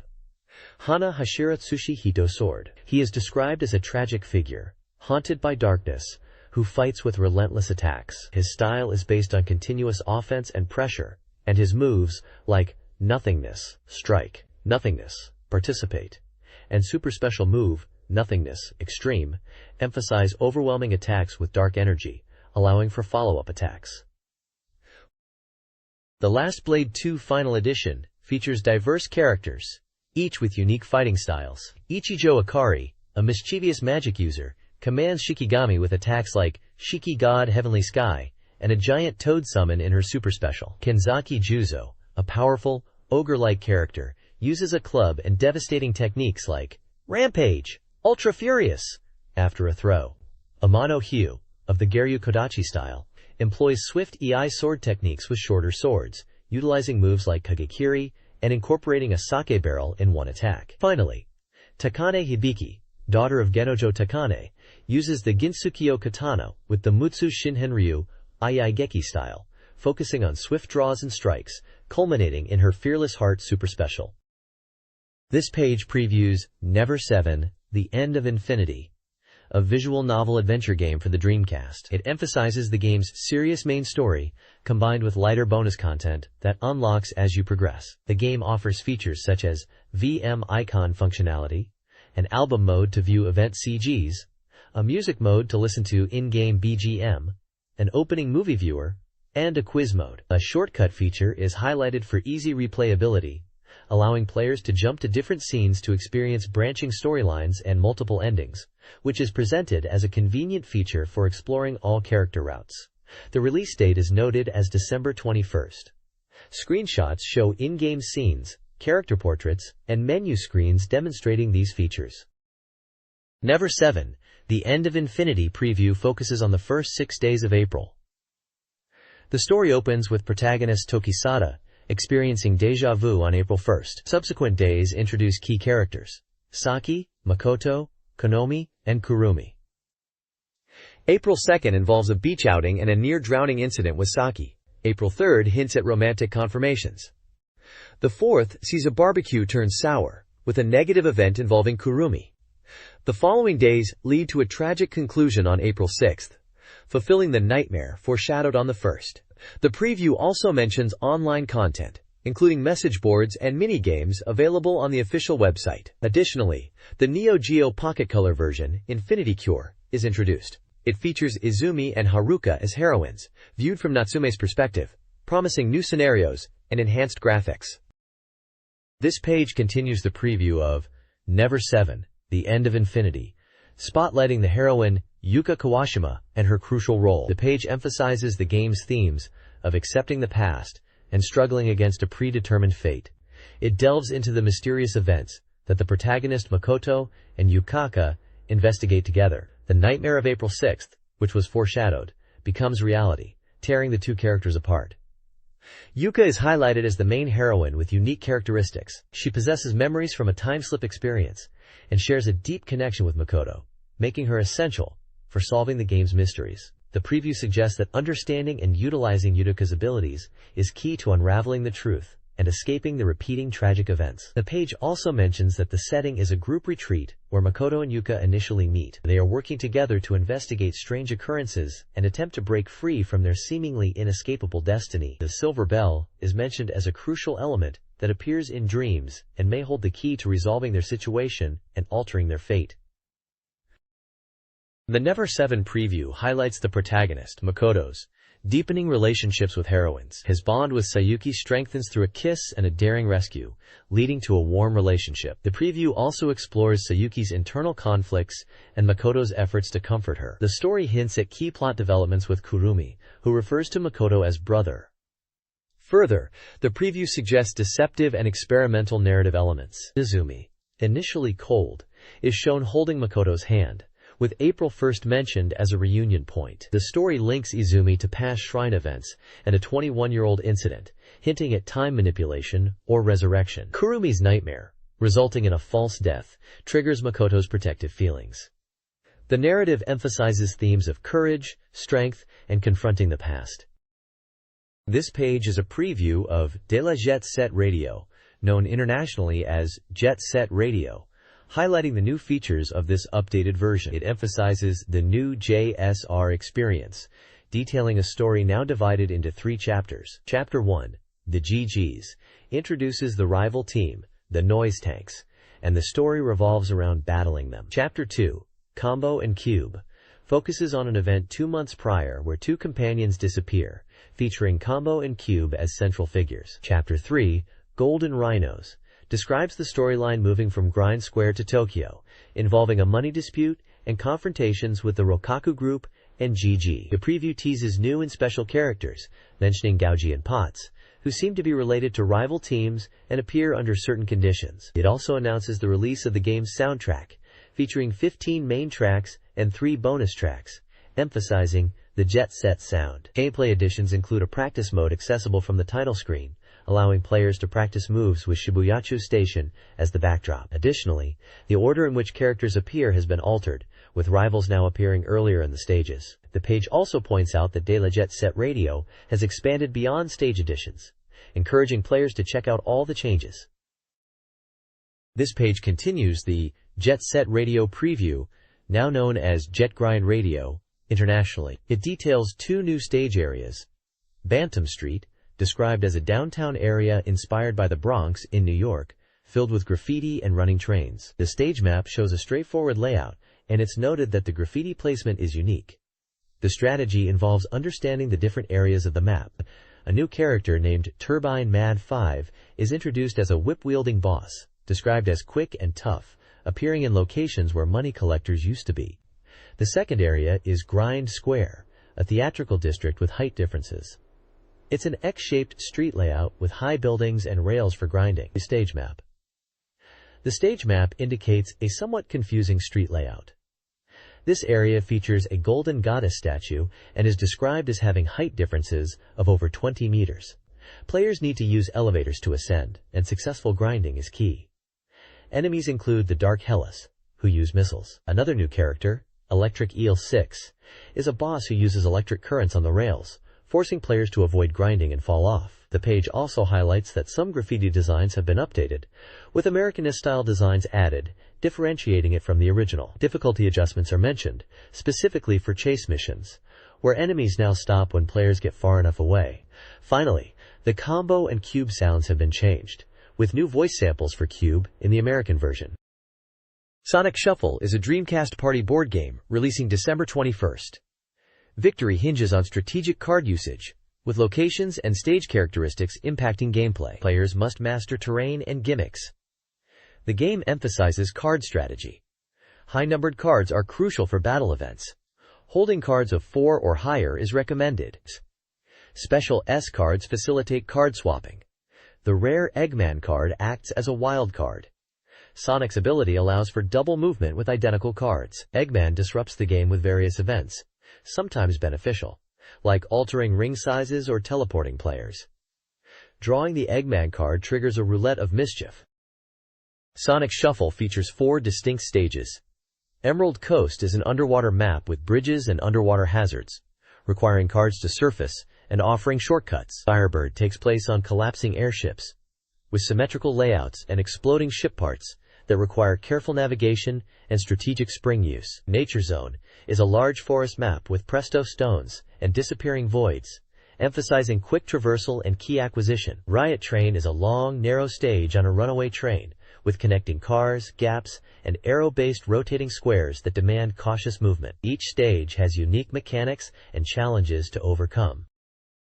This page is dedicated to Street Fighter II Double Impact for matching service on Dreamcast, emphasizing the intense network battles it offers. It highlights the inclusion of network versus play and a training mode as key additions to this Dreamcast version of Super Street Fighter II X, known as Super Street Fighter II Turbo, in the West. The article breaks down tactics for several iconic characters: Ryu, Ken, E. Honda, and Chun-Li. For Ryu, it discusses the importance of the Hadoken and special moves, while for Ken it notes similarities to Ryu but highlights subtle differences in their techniques, especially the Dragon Punch. E. Honda's section focuses on command maintenance for powerful moves like the Super Headbutt. Finally, for Chun-Li, the article explains command maintenance for her walking Senretsu Kyaku, emphasizing its effectiveness. The game is set for release on December 22nd. The next page reveals more details about the network mode in Super Street Fighter 2X for matching service. It highlights the ability to chat with opponents even after matches, a new feature for online play, and announces the official homepage for the game will be launching. The page then details character tactics for Dhalsim, Guile, Zangief, and Blanka. For Dhalsim, it emphasizes utilizing Yoga Fire from a distance and mixing up Yoga Flame in close combat.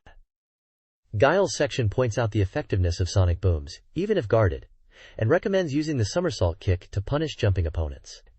Zangief's strategy revolves around headbutt attacks from the ground and air for close-range pressure. Lastly, for Blanka, it suggests using surprise forward moves and rolling attacks, taking advantage of button-dependent movement changes and speed variations to confuse opponents.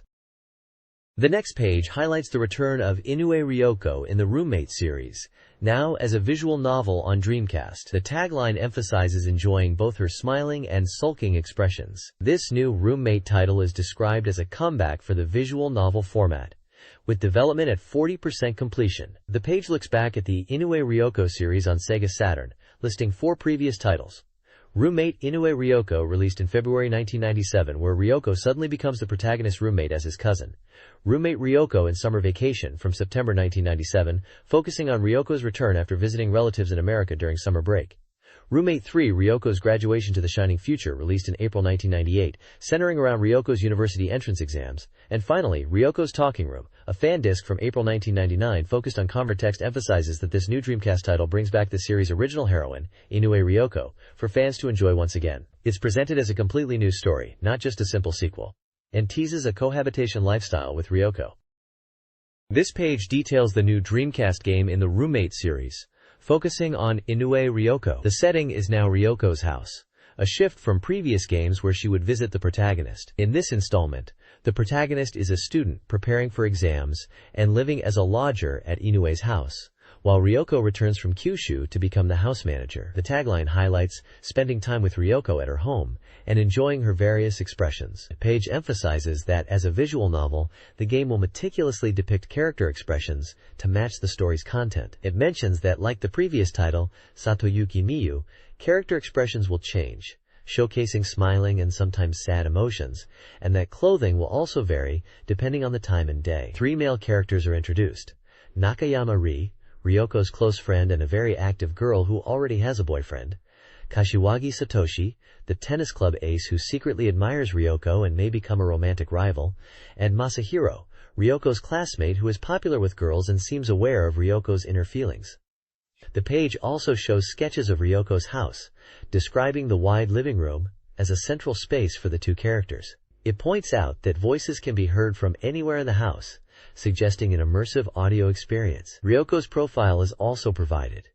Born on November 4, 1979, 158 centimeters tall, 44 kilograms, with measurements B85W, 58H86, blood type O, and hobbies including music, tennis, writing poems, and taking walks.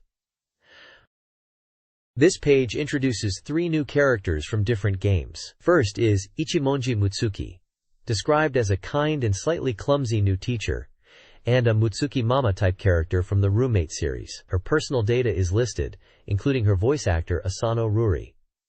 Next, the page highlights Happy Lesson, mentioning it is a sequel and showcasing character designs. A silver-haired character from Happy Lesson is featured with personal data and character expression sketches. Finally, Sanzei Yayoi is introduced, depicted in a shrine maiden outfit. She is described as coming from a prestigious family and transferring from a university hospital. Her profile details and voice actor, Inoue Kikuko, are also provided. There is also a section describing the protagonist's house, which is central to the game setting, and mentions the game being related to an OVA. Character expression sketches are included for all 3 characters. This page continues the introduction of characters from the game Happy Lesson.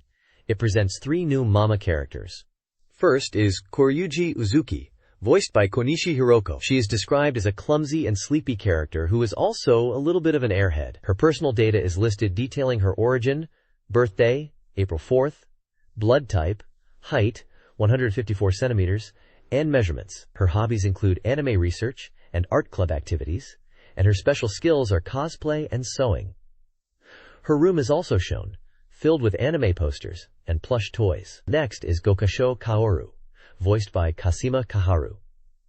She is described as looking refined and gentle, but she's sporty and boyish, despite being ladylike. Her personal data includes her origin, school, birthday, May 5th, blood type, height, 158 centimeters, and measurements. Her hobbies include special effects, movie appreciation, and general sports. Finally, Nanatsukaze Fumi, voiced by Shima Yuko, is introduced as a cool and calm character who seems unapproachable. She is in the same class as the protagonist, and is the class committee chairman. Her personal data lists her origin, birthday July 7th, blood type, height, 155 centimeters, and measurements. Her school year is also listed as high school 3rd grade. The page also includes a section titled First Lesson, highlighting the initial stress or pressure one might feel in a new situation, and encourages readers to overcome it, implying this theme is reflected in the game.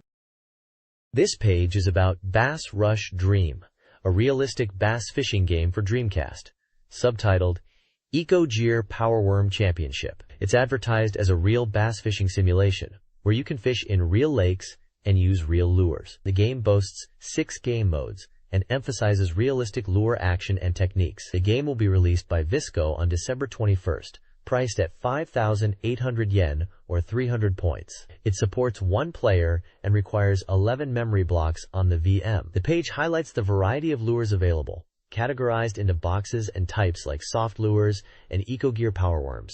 There are 24 types of lures in total, from soft to hard types.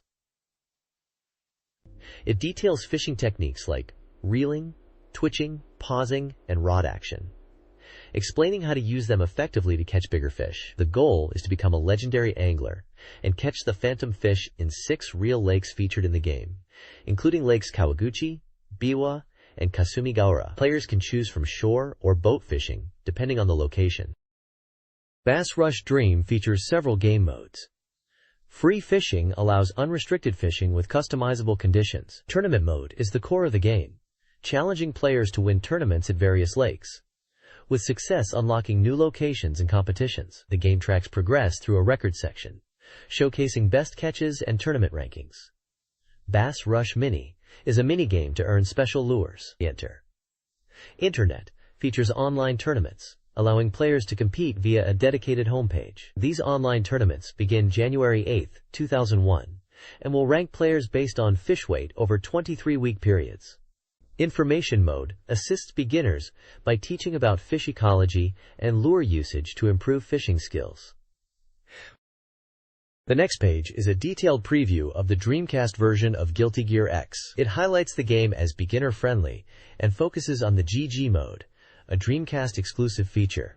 This mode includes characteristic changes, a speed increase, jump cancel skill enhancements, and the removal of air-height restrictions. There are developer comments from Arc System Works' Ishiwatari, who discusses the port from NAOMI and addressing feedback about game speed compared to the PlayStation version. Page explains the jump cancel mechanic and showcases new character abilities like Stand Edge Charge Attack and Stand Dipper for the character KY Kisk.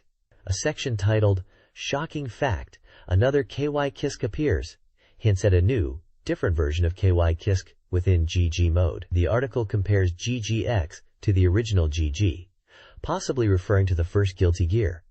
Screenshots illustrate gameplay and the new features. This page introduces the characters Testament and Dizzy in Guilty Gear X. Testament is described as a character who summons demons, using techniques like EX Beast to command monsters from the ground, and using forbidden spells. His fighting style involves using crows and marking opponents with Phantom Soul, then attacking with moves like Gravedigger, Violent, and Nightmare Phantasm. The page includes Testament's command list detailing special moves such as Phantom Soul, Gravedigger, EX Beast, Violent, Nightmare Phantasm, and Zephyr Sign. Dizzy is introduced as a Heart-kind gear with surprising power, despite her cute appearance. Her fighting style involves placing pillars, shooting fish-shaped projectiles, used when catching fish, and fruit-shaped projectiles, used when picking fruit from trees. Her command list includes moves with unique names like start of the affair, used when catching fish, used when picking fruit from trees, become good friends, Imperial Ray, Necro summoned case, and Gamble Ray. Page notes that her move, Become Good Friends, makes her summoned monsters protect Dizzy and attack for her. The page also details the conditions to make Testament and Dizzy appear in the game. For Testament, you need to clear arcade mode on normal difficulty or higher, with 3 or more rounds, without using continues. For Dizzy, you need to defeat the golden Dizzy that appears at level 30 in survival mode. Screenshots show both Testament and Dizzy in gameplay action. This page is a strategy guide for the fighting game Guilty Gear X, focusing on the characters Sol Badguy and KY Kiske. For Sol Badguy, the guide highlights his core moves, Vandit Revolver and Gunflame, emphasizing their effectiveness. It provides beginner combos incorporating these moves, like Crouching Medium Kick into Vandit Revolver and Crouching Medium Kick into Gunflame. The guide advises using Gunflame to keep opponents in check and to mix up timings to break through guards. For advanced techniques, it recommends canceling Gunflame into Vandit Revolver to pressure opponents, even if they are guarding. Against CPU opponents in arcade mode, Gunflame is suggested as an effective move that can be cancelled. For KY Kiske, the guide focuses on his Stun Edge and Crescent Slash. Beginner combos include Crouching Medium Kick into Standing Heavy Slash into Stun Dipper, and Crouching Medium Kick to Close Standing Heavy Slash into Jump Cancel, into Jump Standing Slash into Jump Heavy Slash into Jump Standing Kick, into Jump Heavy Slash into Standing Close Heavy Slash into Stun Dipper. The guide suggests using Stun Edge to initiate offense and combos. For more advanced play, it advises utilizing Stun Edge and approaching with jump attacks or Standing Heavy Slash to create openings. Against CPU opponents in arcade mode, it recommends consistently using Standing Far Heavy Slash and canceling it into Stun Dipper and Stun Edge, noting that the CPU often struggles against repeated Stun Edge attacks. The next page continues, the Guilty Gear X Strategy Guide, now focusing on May and Milia Rage. For May, the guide emphasizes utilizing normal moves to create openings and using her command throws effectively. It highlights her special move Ilkasan as key to her offense. Basic combos are listed for beginners using Ilkasan. For arcade mode CPU battles, it advises using dash attacks and jump attacks, and when the opponent is guarding, employ Ilkasan to break through. For Milia Rage, the guide describes her as a speed-focused character who excels at pressuring opponents. It highlights her strong jump attacks and emphasizes keeping up the pressure. The guide details beginner combos and suggests using Crouching Medium Kick into Crouching Heavy Slash as a starting point. For more advanced play, it recommends using dashes and jump attacks to maintain pressure and employing Tandem Top on opponent wake-up situations. In arcade mode against the CPU, the advice is to use Jump Heavy Slash to approach and use Tandem Top after knockdowns. The next page of the Dreamcast Magazine strategy guide continues with Guilty Gear X, now focusing on Axel Low and Zato 1. For Axel Low, the guide details his fighting style as emphasizing spacing and using his weapon's reach to control the opponent. It suggests utilizing his long-reach normal attacks to create openings, and then following up with command throws. His special move, Benten Galari, is highlighted as a core part of his offense. Beginner combos are listed using Benten Galari and other moves. For arcade mode CPU battles, the advice is to use dash attacks and jump attacks, and when the opponent is guarding, to use Rakamasen or Kamasen Giki to break through their defense. For Zato 1, the guide describes him as a technical character who excels at controlling space with his shadow, Eddie. It emphasizes the importance of positioning Eddie during both Zato 1's and Eddie's attacks to create pressure. The guide suggests using Move Attack as a key technique to keep the opponent locked down and block. Beginner combos are provided, incorporating dash attacks and various standing and crouching kicks and slashes, leading into Move Attack. In arcade mode against the CPU, the advice is to approach with jump attacks, utilize strong downward kicks during jump attacks, and to use Move Attack after knocking the opponent down and during jump attacks to maintain pressure. This section of the Guilty Gear X strategy guide focuses on 2 characters, Potemkin and Chip Zanoff. Potemkin, known for his power, struggles with slow movement. The guide recommends using Mega Fist to close distances and comboing it after crouching attacks. Beginners should focus on simple combos ending in Mega Fist and utilizing throws when it hits. In arcade mode, repeated Mega Fist use is advised. Chip Zanuff is a fast, tricky character with low defense. The guide highlights his Reshao, instant transmission technique, suggesting aerial attacks using jumping heavy slash, followed by Reshao. Beginner combos involve crouching attacks leading into Beta Blade. In arcade mode, frequent Reshao usage, especially in jump attacks targeting the opponent's head and employing Beta Blade for combos, is the advised strategy. This page continues the strategy guide, now focusing on Mei and Faust from Guilty Gear X. For Mei, the guide details basic combos for beginners, emphasizing starting with crouching medium kick, followed by standing heavy slash, and then the move, rolling Azuna drop. For more advanced play, it suggests incorporating jump attacks and vertical Azuna drop. In arcade mode CPU battles, the advice is to use rolling Azuna drop repeatedly, as it's effective. A key technique highlighted is the air Azuna drop, emphasizing its range and ease of use. Recommended combos involve aerial attacks followed by rolling Azuna drop. For Faust, the basic combos for beginners start with crouching medium punch into crouching medium kick, or what comes out now, special move. For arcade mode CPU battles, using the what comes out now move at long range is recommended, followed by a dash and scarecrow smasher in close range. A highlighted technique is going my way, stating it has unique range, and if the initial hit lands, a follow-up command is guaranteed. Recommended combos include using what comes out now and then closing the distance with a dash for a follow-up attack. This Guilty Gear X guide focuses on Johnny's gameplay. The core strategy revolves around his standing heavy slash, used at mid-range, and his special moves, Mist Finer and Glitter is Gold, which are used for mix-ups and pressure, often after canceling the heavy slash. Jump attacks, kick or slash, are recommended based on the opponent's position. Beginner combos include crouching light kick, standing medium slash, standing heavy slash, into either Mist Finer or Glitter is Gold. Mist Finer, at level 2, offers enhanced power. In arcade mode, the guide suggests a wake-up strategy using crouching light kick, standing medium slash, and wind slice, which is a guaranteed hit. The Buckseye and Glitter is Gold are also vital for their guard breaking and combo advantages, respectively. The next page continues the Guilty Gear X strategy guide, now focusing on two more characters, Jam Kurodoberi and Venom. For Jam, the guide highlights her speed and rushdown offensive style, emphasizing her power attacks. A basic combo for beginners is presented, crouching light kick into standing medium slash, followed by standing heavy slash, and finished with dragon install. Another basic combo involves crouching medium kick into crouching heavy kick into double head Marabit. For arcade mode, it's advised to use jump heavy slash to initiate attacks. Her dragon install is noted as being particularly strong. For Venom, the guide points out his unique long-range cue ball style of attack. Kick. A basic combo for beginners includes crouching light kick into standing medium slash, then standing heavy slash, and finishing with stinger aim. Another combo is crouching medium kick, crouching heavy kick, and then mad struggle. For arcade mode CPU battles, it's recommended to use jump heavy slash to approach and initiate attacks. Venom's Caracas slide move is highlighted as effective for defense and creating attack opportunities.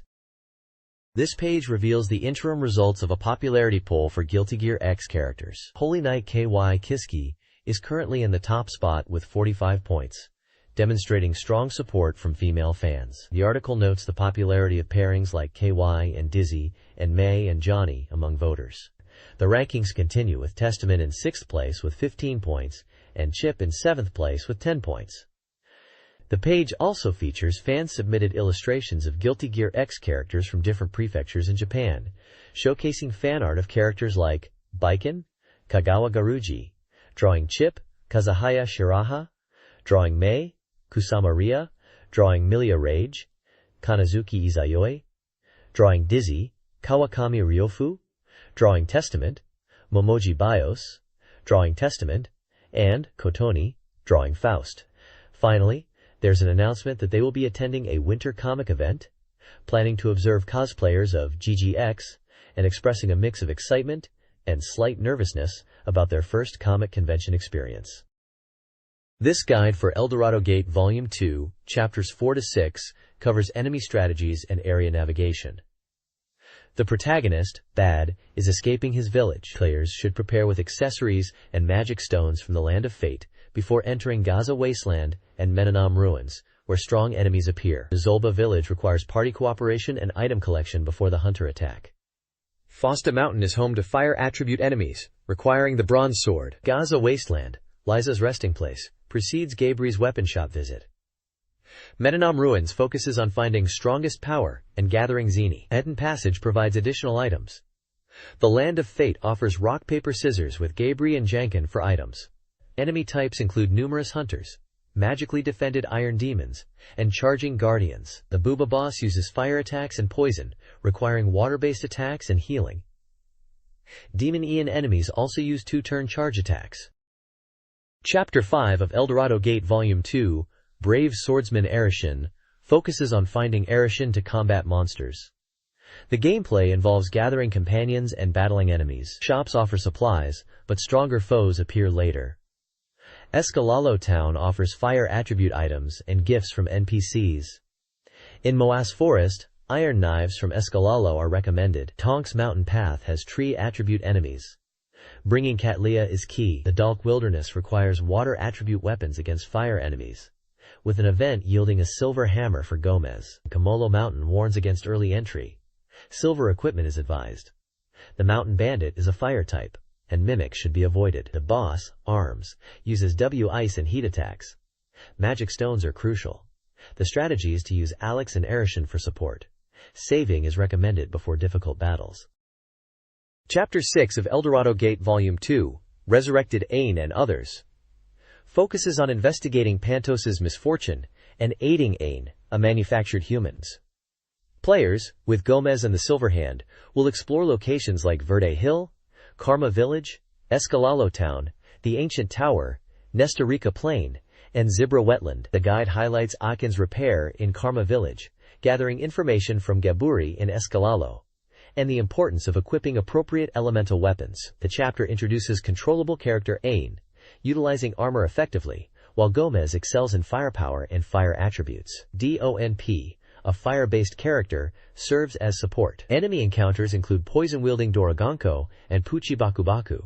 The powerful Bakubaku, Junk Spiders, Saberclaw, and Obake Kabocha. Boss, Queen Bakubaku, a fire attribute foe, is weak to substitute hammer.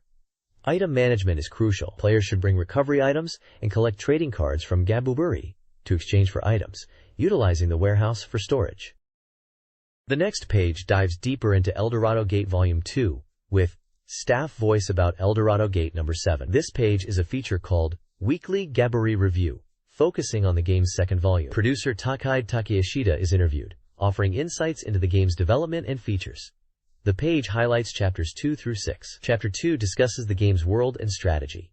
Chapter 3 mentions the game's system, stating the current installment is the producer's favorite. Chapter 4 touches upon mysteries and a snake-like story element. Chapter 5 centers on a playboyish scenario with a focus on item purchasing. Chapter 6 teases character transformations, specifically mentioning Gomez gaining the Rage Heaven skill. A significant portion of the page is dedicated to Chapter 2's Land of Fate shop list, displaying item inventories and prices at different points in the game's progression.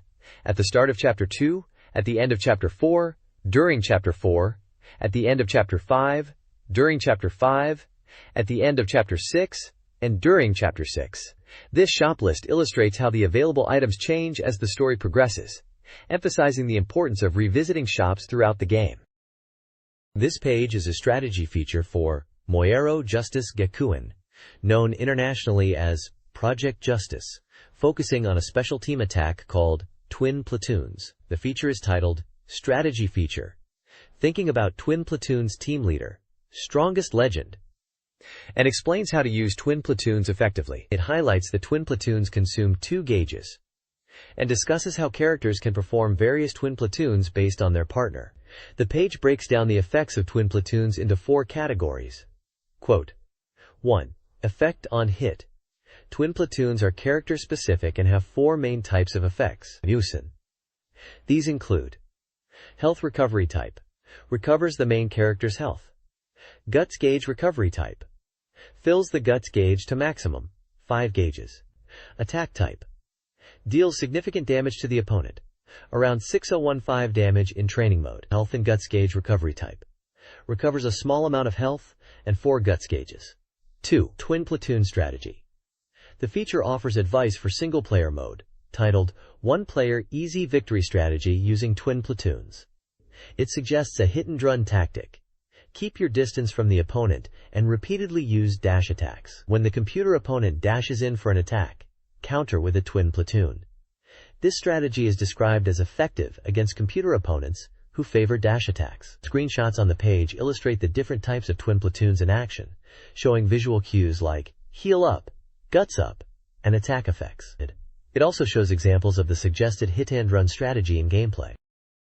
This guide provides strategies for Project Justice's twin platoons.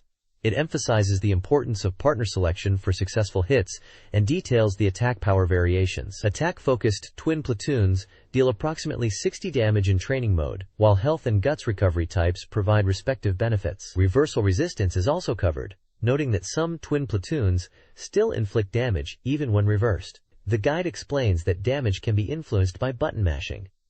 Attackers can increase damage by rapid button presses during the hit marker, while defenders can decrease it. Effective counters to reversals include backjumping, throws, and utilizing dash jumps and air throws. Finally, the guide recommends characters like the committee chairman and Momo for ease of use and stresses the importance of understanding character strengths and weaknesses to effectively utilize twin platoons.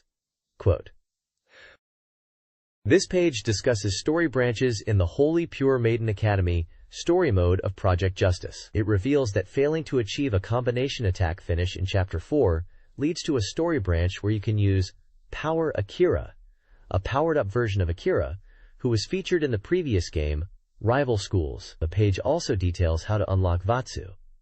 By clearing the Gorin High School story, Vatsu becomes a playable character. Vatsu is described as having a false fist fighting style, distinct from other characters. Move lists are provided for both Akira and Vatsu, showcasing their special and ultimate moves. Akira's moves include back fist gate, crane wing formation, and various style attacks.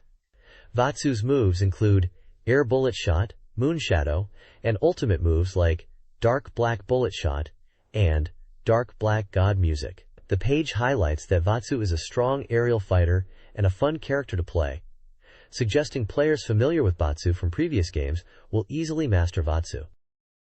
This page is a strategy guide for Roy and Roberto in Project Justice. It describes Roy as a character with powerful strikes but vulnerable spots, suggesting a fighting style that uses strong kicks and punches to control the opponent. It details low-risk techniques for Roy, focusing on using strong kick and down forward plus strong punch to keep opponents at bay and initiate combos. Several combo examples are listed for Roy, including variations starting with short air burst and ground attacks. The guide then shifts to Roberto, emphasizing his strength as a partner character thanks to his two-person team attacks. It highlights Roberto's ability to use feints by inputting forward or backwards plus strong kick, and describes how to use his special moves to set up attacks. It mentions using throws and team attacks effectively with Roberto, and using guts gauge to unleash devastating team attacks. Finally, there's an event announcement for a Dreamcast Magazine Cup online tournament, scheduled for December 17, 2000. It notes that the tournament is limited to 64 participants on a first-come, first-served basis,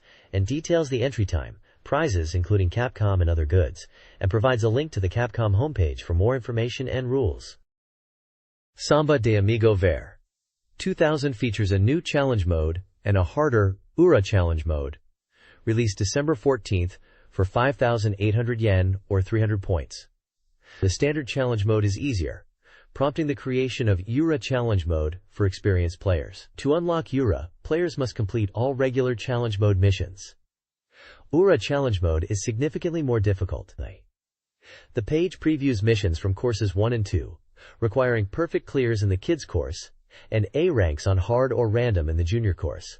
escalating to perfect clears on super hard later. The Yura Maracas Jr. section presents 5 missions with perfect clear requirements on original normal. The Ura Maracas Kids section lists song challenges with varying requirements, including A ranks, perfect clears, and score targets. Downloadable content, including Sonic's theme from Sonic Adventure, became available on the release date as the first of 3 Sonic-themed songs. This page showcases the normal appearance songs for Samba de Amigo Ver 2000, detailing all 28 tracks available in the standard game, excluding downloadable content. It explains how songs are unlocked across different stages: Stage 1, Stage 2, Stages 23, and Special Stages. To progress to later stages and unlock more songs, players need to achieve specific ranks, C rank or above, A rank, in earlier stages. The page lists the song titles and categorizes them under game modes: Arcade, Hustle, Wamba, Love Love, and Bongo, showing which songs are available in which modes and at what stage they become unlocked in the original mode. For example, songs in arcade mode are often available from Stage 1, while others may require reaching Stage 2 or special stages. Special conditions are noted for unlocking the theme of Inoki, the theme of Rocky, and Wedding March, which require completing specific challenges in the challenge mode. The next page is dedicated to Eternal Arcadia, known internationally as Skies of Arcadia. It acts as a player guide to finding hidden discovery items in the game's high sky area. The page lists 10 discovery points on a map with descriptions of where to locate them, like Observatory Ruins, which is south of Dorado, or Moonstone Spring Water Source, found by following a water source in the middle of the Sky Pirates Island. There's a section giving hints for players struggling to find the last Veliguicham, a type of creature in the game, suggesting players should revisit the bar in Esperanza and the Shikaba pub in Maramba and talk to specific characters. The page also mentions a player submission corner for the Sky area, which includes character popularity polls, fan art, and short story ideas. Finally, there is a small section called Eternal Arcadia Encyclopedia Theater, featuring cartoonish characters and text about melting points and materials, seemingly a humorous side feature related to the game's lore. This page is a special Challenge the Sky Pirates, related to Skies of Arcadia. It's a spot the difference puzzle, where readers are tasked with finding 7 differences between the 2 images of characters on a ship deck. Those who find all 7 differences and circle them in red can send in their answers for a chance to win a rare treasure present, with a prize draw for 3 lucky winners. The closing date for entries is December 31st.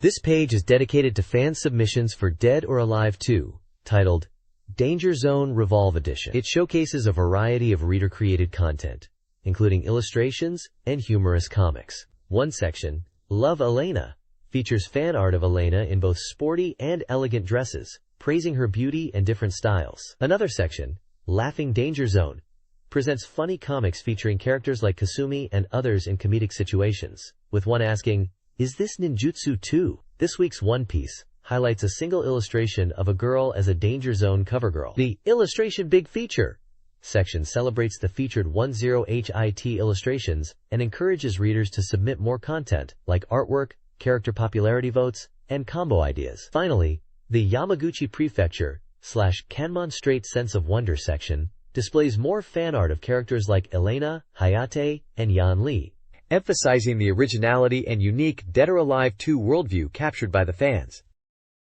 This page, titled December is Let's Party Game, is all about Dreamcast party games to liven up year-end gatherings with friends and girlfriends. The article promises to reveal secret Dreamcast hospitality techniques to ensure everyone has a blast. The photos showcase girls enthusiastically playing Samba de Amigo with maraca controllers, clearly positioning it as a key party game. Game boxes for Sonic Adventure and possibly Sega Rally 2 or Daytona USA 2 are also visible among the party setup. The text emphasizes how Dreamcast can create both a fun, boisterous party atmosphere and opportunities for serious gamer competition. It suggests Dreamcast offers unique gameplay experiences perfect for making a memorable 20th century last party. The page also lists prices for various Christmas decorations and food items, with Shibuya Loft credited for their cooperation. The photography is by Ugajin Katsuyuki, hair and makeup by Mari from Makes, and the models are Sakuragi Mika, Yori Iri, and Ono Ri.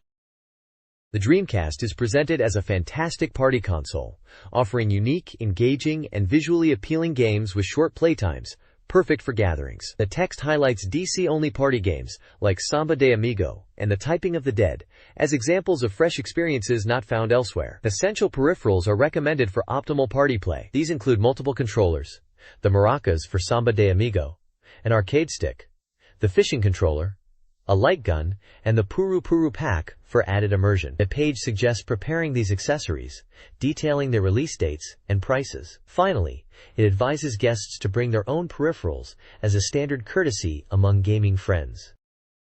This page recommends Dreamcast party games for adults. Samba de Amigo Ver 2000 is a rhythm game for up to 12 players, known for its accessible controls and visual style. Sonic Shuffle, a board game with 50 mini-games, supports 1 to 4 players. Choo Choo Rocket, a fast-paced puzzle game, is playable for 1 to 4 players. The Typing of the Dead, a typing game for 1 to 2 players, offers humorous boss battles perfect for social gatherings. Get Bass is a realistic fishing simulation for 1 player, while Seaman, a pet-raising simulation for 1 player, offers a unique, interactive experience. These games provide diverse entertainment options for Dreamcast parties. This page highlights Dreamcast party gaming.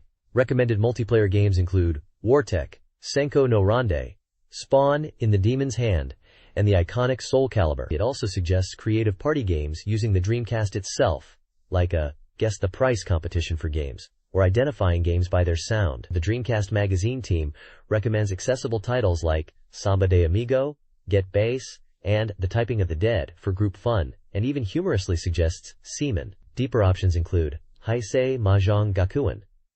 For solo players, Crazy Taxi and Power Smash are recommended. The Ultimate Setup, 2 consoles playing Sega for ultimate chaos. The page also mentions TV-connected digital toys, like a karaoke system, Ekara, virtual table tennis, Excite Pinpon, and a simple music game, Popira. Finally, it acknowledges a special thanks for a DVD. This page advertises 2 main events. First, a V-Victory Mahjong Tournament, concluding the year 2000. A tournament, held December 18th, offers the winner a match against the Nitohei sisters, professional Mahjong players. Prizes include online play, Mahjong merchandise, and signed items. Second, the page features Guguru Onsen and its director's room, where questions are answered. The director reveals the character, Kotori-chan, is approximately 4.5 meters tall. Kanji names are excluded in-game for clear communications. Finally, the page promotes recruitment for the Dreamaga Hot Spring Association within the Guguru Onsen game. Interested individuals can apply by sending a postcard with their personal information to the Dreamcast Magazine editorial department. This page is a profile of Kazumi Murata as part of the Dream a Girl Angels feature. It mentions that she debuted at 14 years old and is turning 22 on Christmas Day. Her profile details her birthday as December 25, 1978, making her 21 years old when this magazine was published. It also lists her vital statistics, hobbies which include skydiving, movie appreciation, and shopping, and her special skill is cooking. Her work includes starring as the heroine Sawajo Sakura in Kamen Rider Kuga on A&B television. She has a video titled D/Murata Kazumi, released by King Records, and a 4th photo book from Wani Books. She is also featured in Imode Gayake Information as a talent model. A personal message from Kazumi expresses her excitement for Christmas as a doubly special day, mentioning Merry Christmas and Happy Birthday, and anticipating spending it with you, with cake and delicious food. The next page features cool beauty angel Kazumi Murata discussing Christmas. She shares childhood memories of receiving presents from Santa and family for both Christmas and birthdays. Last year, she had plans with 3 girlfriends on Christmas Eve, but 2 canceled, leaving her initially disappointed before they all ended up meeting in Shibuya. Kazumi mentions she was born on Christmas Day, and humorously suggests she may be getting old as she approaches her 20s. She describes her ideal Christmas as spending it with someone she loves, and someone who is working hard towards their dreams. Her preferred food is omelet rice, meat and potatoes, and hot pot dishes. She jokingly mentions she might get bored if she spends Christmas with a boyfriend. The page also advertises Kazumi Murata's image video, D/Splash, released by King Records on December 21st for 2,800 yen and lasting 30 minutes.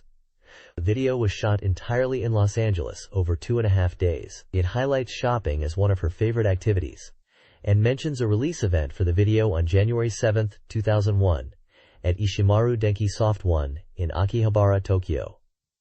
Finally, there's a Kazumi's Xmas present section, where she is giving away signed copies of her fourth photo book X to one reader, and signed postcards to 3 others. Readers need to apply by December 28th, and the presents will be sent out in the new year. The next page presents the final episode of Tricolor Theater, a comic strip from Tricolor Crise official comic. The story seems to be about a group of girls, one of whom has obtained a graduation medal. The dialogue hints at past difficulties and interference from a character named Cantarella, and there's mention of another character named Yu causing trouble. They also seem to have acquired a new familiar. The characters Ania and Renan are also mentioned in the dialogue, but the overall theme appears light-hearted, despite the challenges they face. This page features the final part of the Tricolor Theater comic strip, which is based on the Tricolor Crise game. In the comic, the blonde girl announces to the group that all 3 of them passed the exam. Another character, with pink hair, exclaims happily. The comic then transitions to the next day, showing the characters are now facing a physical fitness test. One of the blonde girls is worried about her physical abilities. The character profiles on the right introduce Janice, described as a cheerful and energetic 14-year-old. Anemone is introduced as a famous magic user from a noble family, aged 15. Rhinan is depicted as a strong-willed 17-year-old, skilled in combat. Yuno is from a wealthy family, and is considered a rival, also participating in the Tower Master test. Arnarda is described as kind, bright, and skilled in magic, acting as a mentor to the 3 girls in the test. Below the comic, details for the game Tricolore Crise are provided, confirming it's an RPG for Dreamcast, already on sale since November 9th, and priced at 5,800 yen. It is a single-player game, and the website is listed. A small screenshot from Tricolore Crise is shown, depicting gameplay with the characters in a battle scenario. This page introduces the characters of the Gruguru Creature comic strip. We are introduced to Gruguru, a first-year middle school student who aspires to be a scientist and enjoys creating creatures. Usagi is a rabbit-like creature made from gel cells, possessing human-like intelligence and emotions. Aoi-chan and Aoi-san are a creature with a human face who acts as Gruguru's assistant, having 2 distinct personalities. Otaku-kun is an insectotype creature, described as a troublemaker within the Gruguru family and likes girls. Ayase-san is Gruguru's classmate, known for being reliable and a mecha enthusiast. Finally, Meishi-san is introduced as the school idol, described as a narcissist. The comic strip itself shows Gruguru and Otakun in a chaotic laboratory scenario. Otakun seems to have caused some kind of experimental mishap, prompting Gruguru to chase him.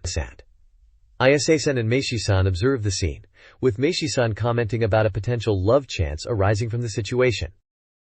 This page is a weekly horoscope section called Weekly Dreamcastrology, covering the period of December 15th to December 21st. It features all 12 zodiac signs, each with a male and female illustrated mascot and birth dates. For each sign, there's a short paragraph describing the week's fortune, along with a lucky color and lucky item. The page also includes Hakozaki Mama's Corner, where the author mentions that Sagittarius is currently a big hit in the editorial department, and even amidst their busy schedule, people are playing it. The author admits to buying a retail copy out of frustration for losing. Finally, this week's Lucky Person section highlights someone born on December 18th, associated with sentimental graffiti, and named Nanas Yu. The text suggests that those who hinder love affairs in sentimental graffiti will reappear, cautioning not to be outdone by them. It also mentions this week's lucky person is a request from someone in Shizuoka Prefecture named Erichan.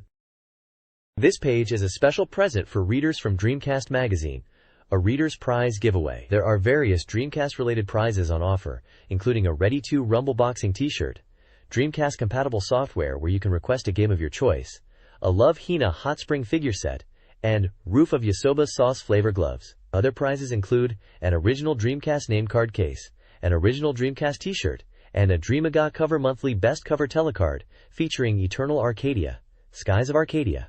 The giveaway is for readers who answer a questionnaire, and applications must be received by December 21, 2000. Winners will be announced in the February issue, and those who haven't received prizes after 2 months should contact the editorial department. The page also includes information about upcoming articles in the next issue of Dreamcast Magazine, teasing features like Phantasy Star Online and other Dreamcast titles, with slogans such as Century Surpassing Big Present and Year-End and New Year Play Super Useful Special Bulletin. The next page is an advertisement for the Dreamcast game, Tokyo Bus Guide. This game is a bus driving simulation set in Tokyo, where you can experience being a bus driver and learn to navigate courses featuring challenging locations. There's a special edition being advertised called the Pretty Girl Bus Guide Accompany Pack, celebrating the first anniversary of the original Tokyo Bus Guide game release. This limited edition of 10,000 copies is priced at 5,800 yen and was released on December 21, 2000. The special pack includes both the original Tokyo Bus Guide disc and a Pretty Girl Bus Guide promotion GDROM disc. It's mentioned that even beginners can easily play and enjoy the game, with the Pretty Bus Guide offering kind guidance. The page also highlights that there is an arcade version of Tokyo Bus Guide and lists the developer as FORTYFIVE and publisher as Sega. This page is an advertisement for Phantasy Star Online on Dreamcast, highlighting the online network RPG experience. The advert features a large, imposing dragon monster and a player character facing it, emphasizing the scale and challenge of the game. It proclaims, "There are things you can't do alone," and a quote bubble says, "I shouldn't have come alone. It's bigger than I thought." The advert emphasizes network play, stating, "Network RPG is possible," and highlights features like network function equipped and communication play compatible. It notes the game is compatible with broadband, dial-up, Dreamcast keyboard, and VGA box. The release date is set for December 21, 2000, and the price is 6,800 yen plus 360 point. The bottom of the page provides website addresses for more information, including http://www.sonicteam.com/piso/ and http://www.direct.na.jp. The advert also mentions the word select system as a communication tool and shows screenshots of cooperative gameplay with multiple players in different environments, implying a focus on teamwork to overcome challenges.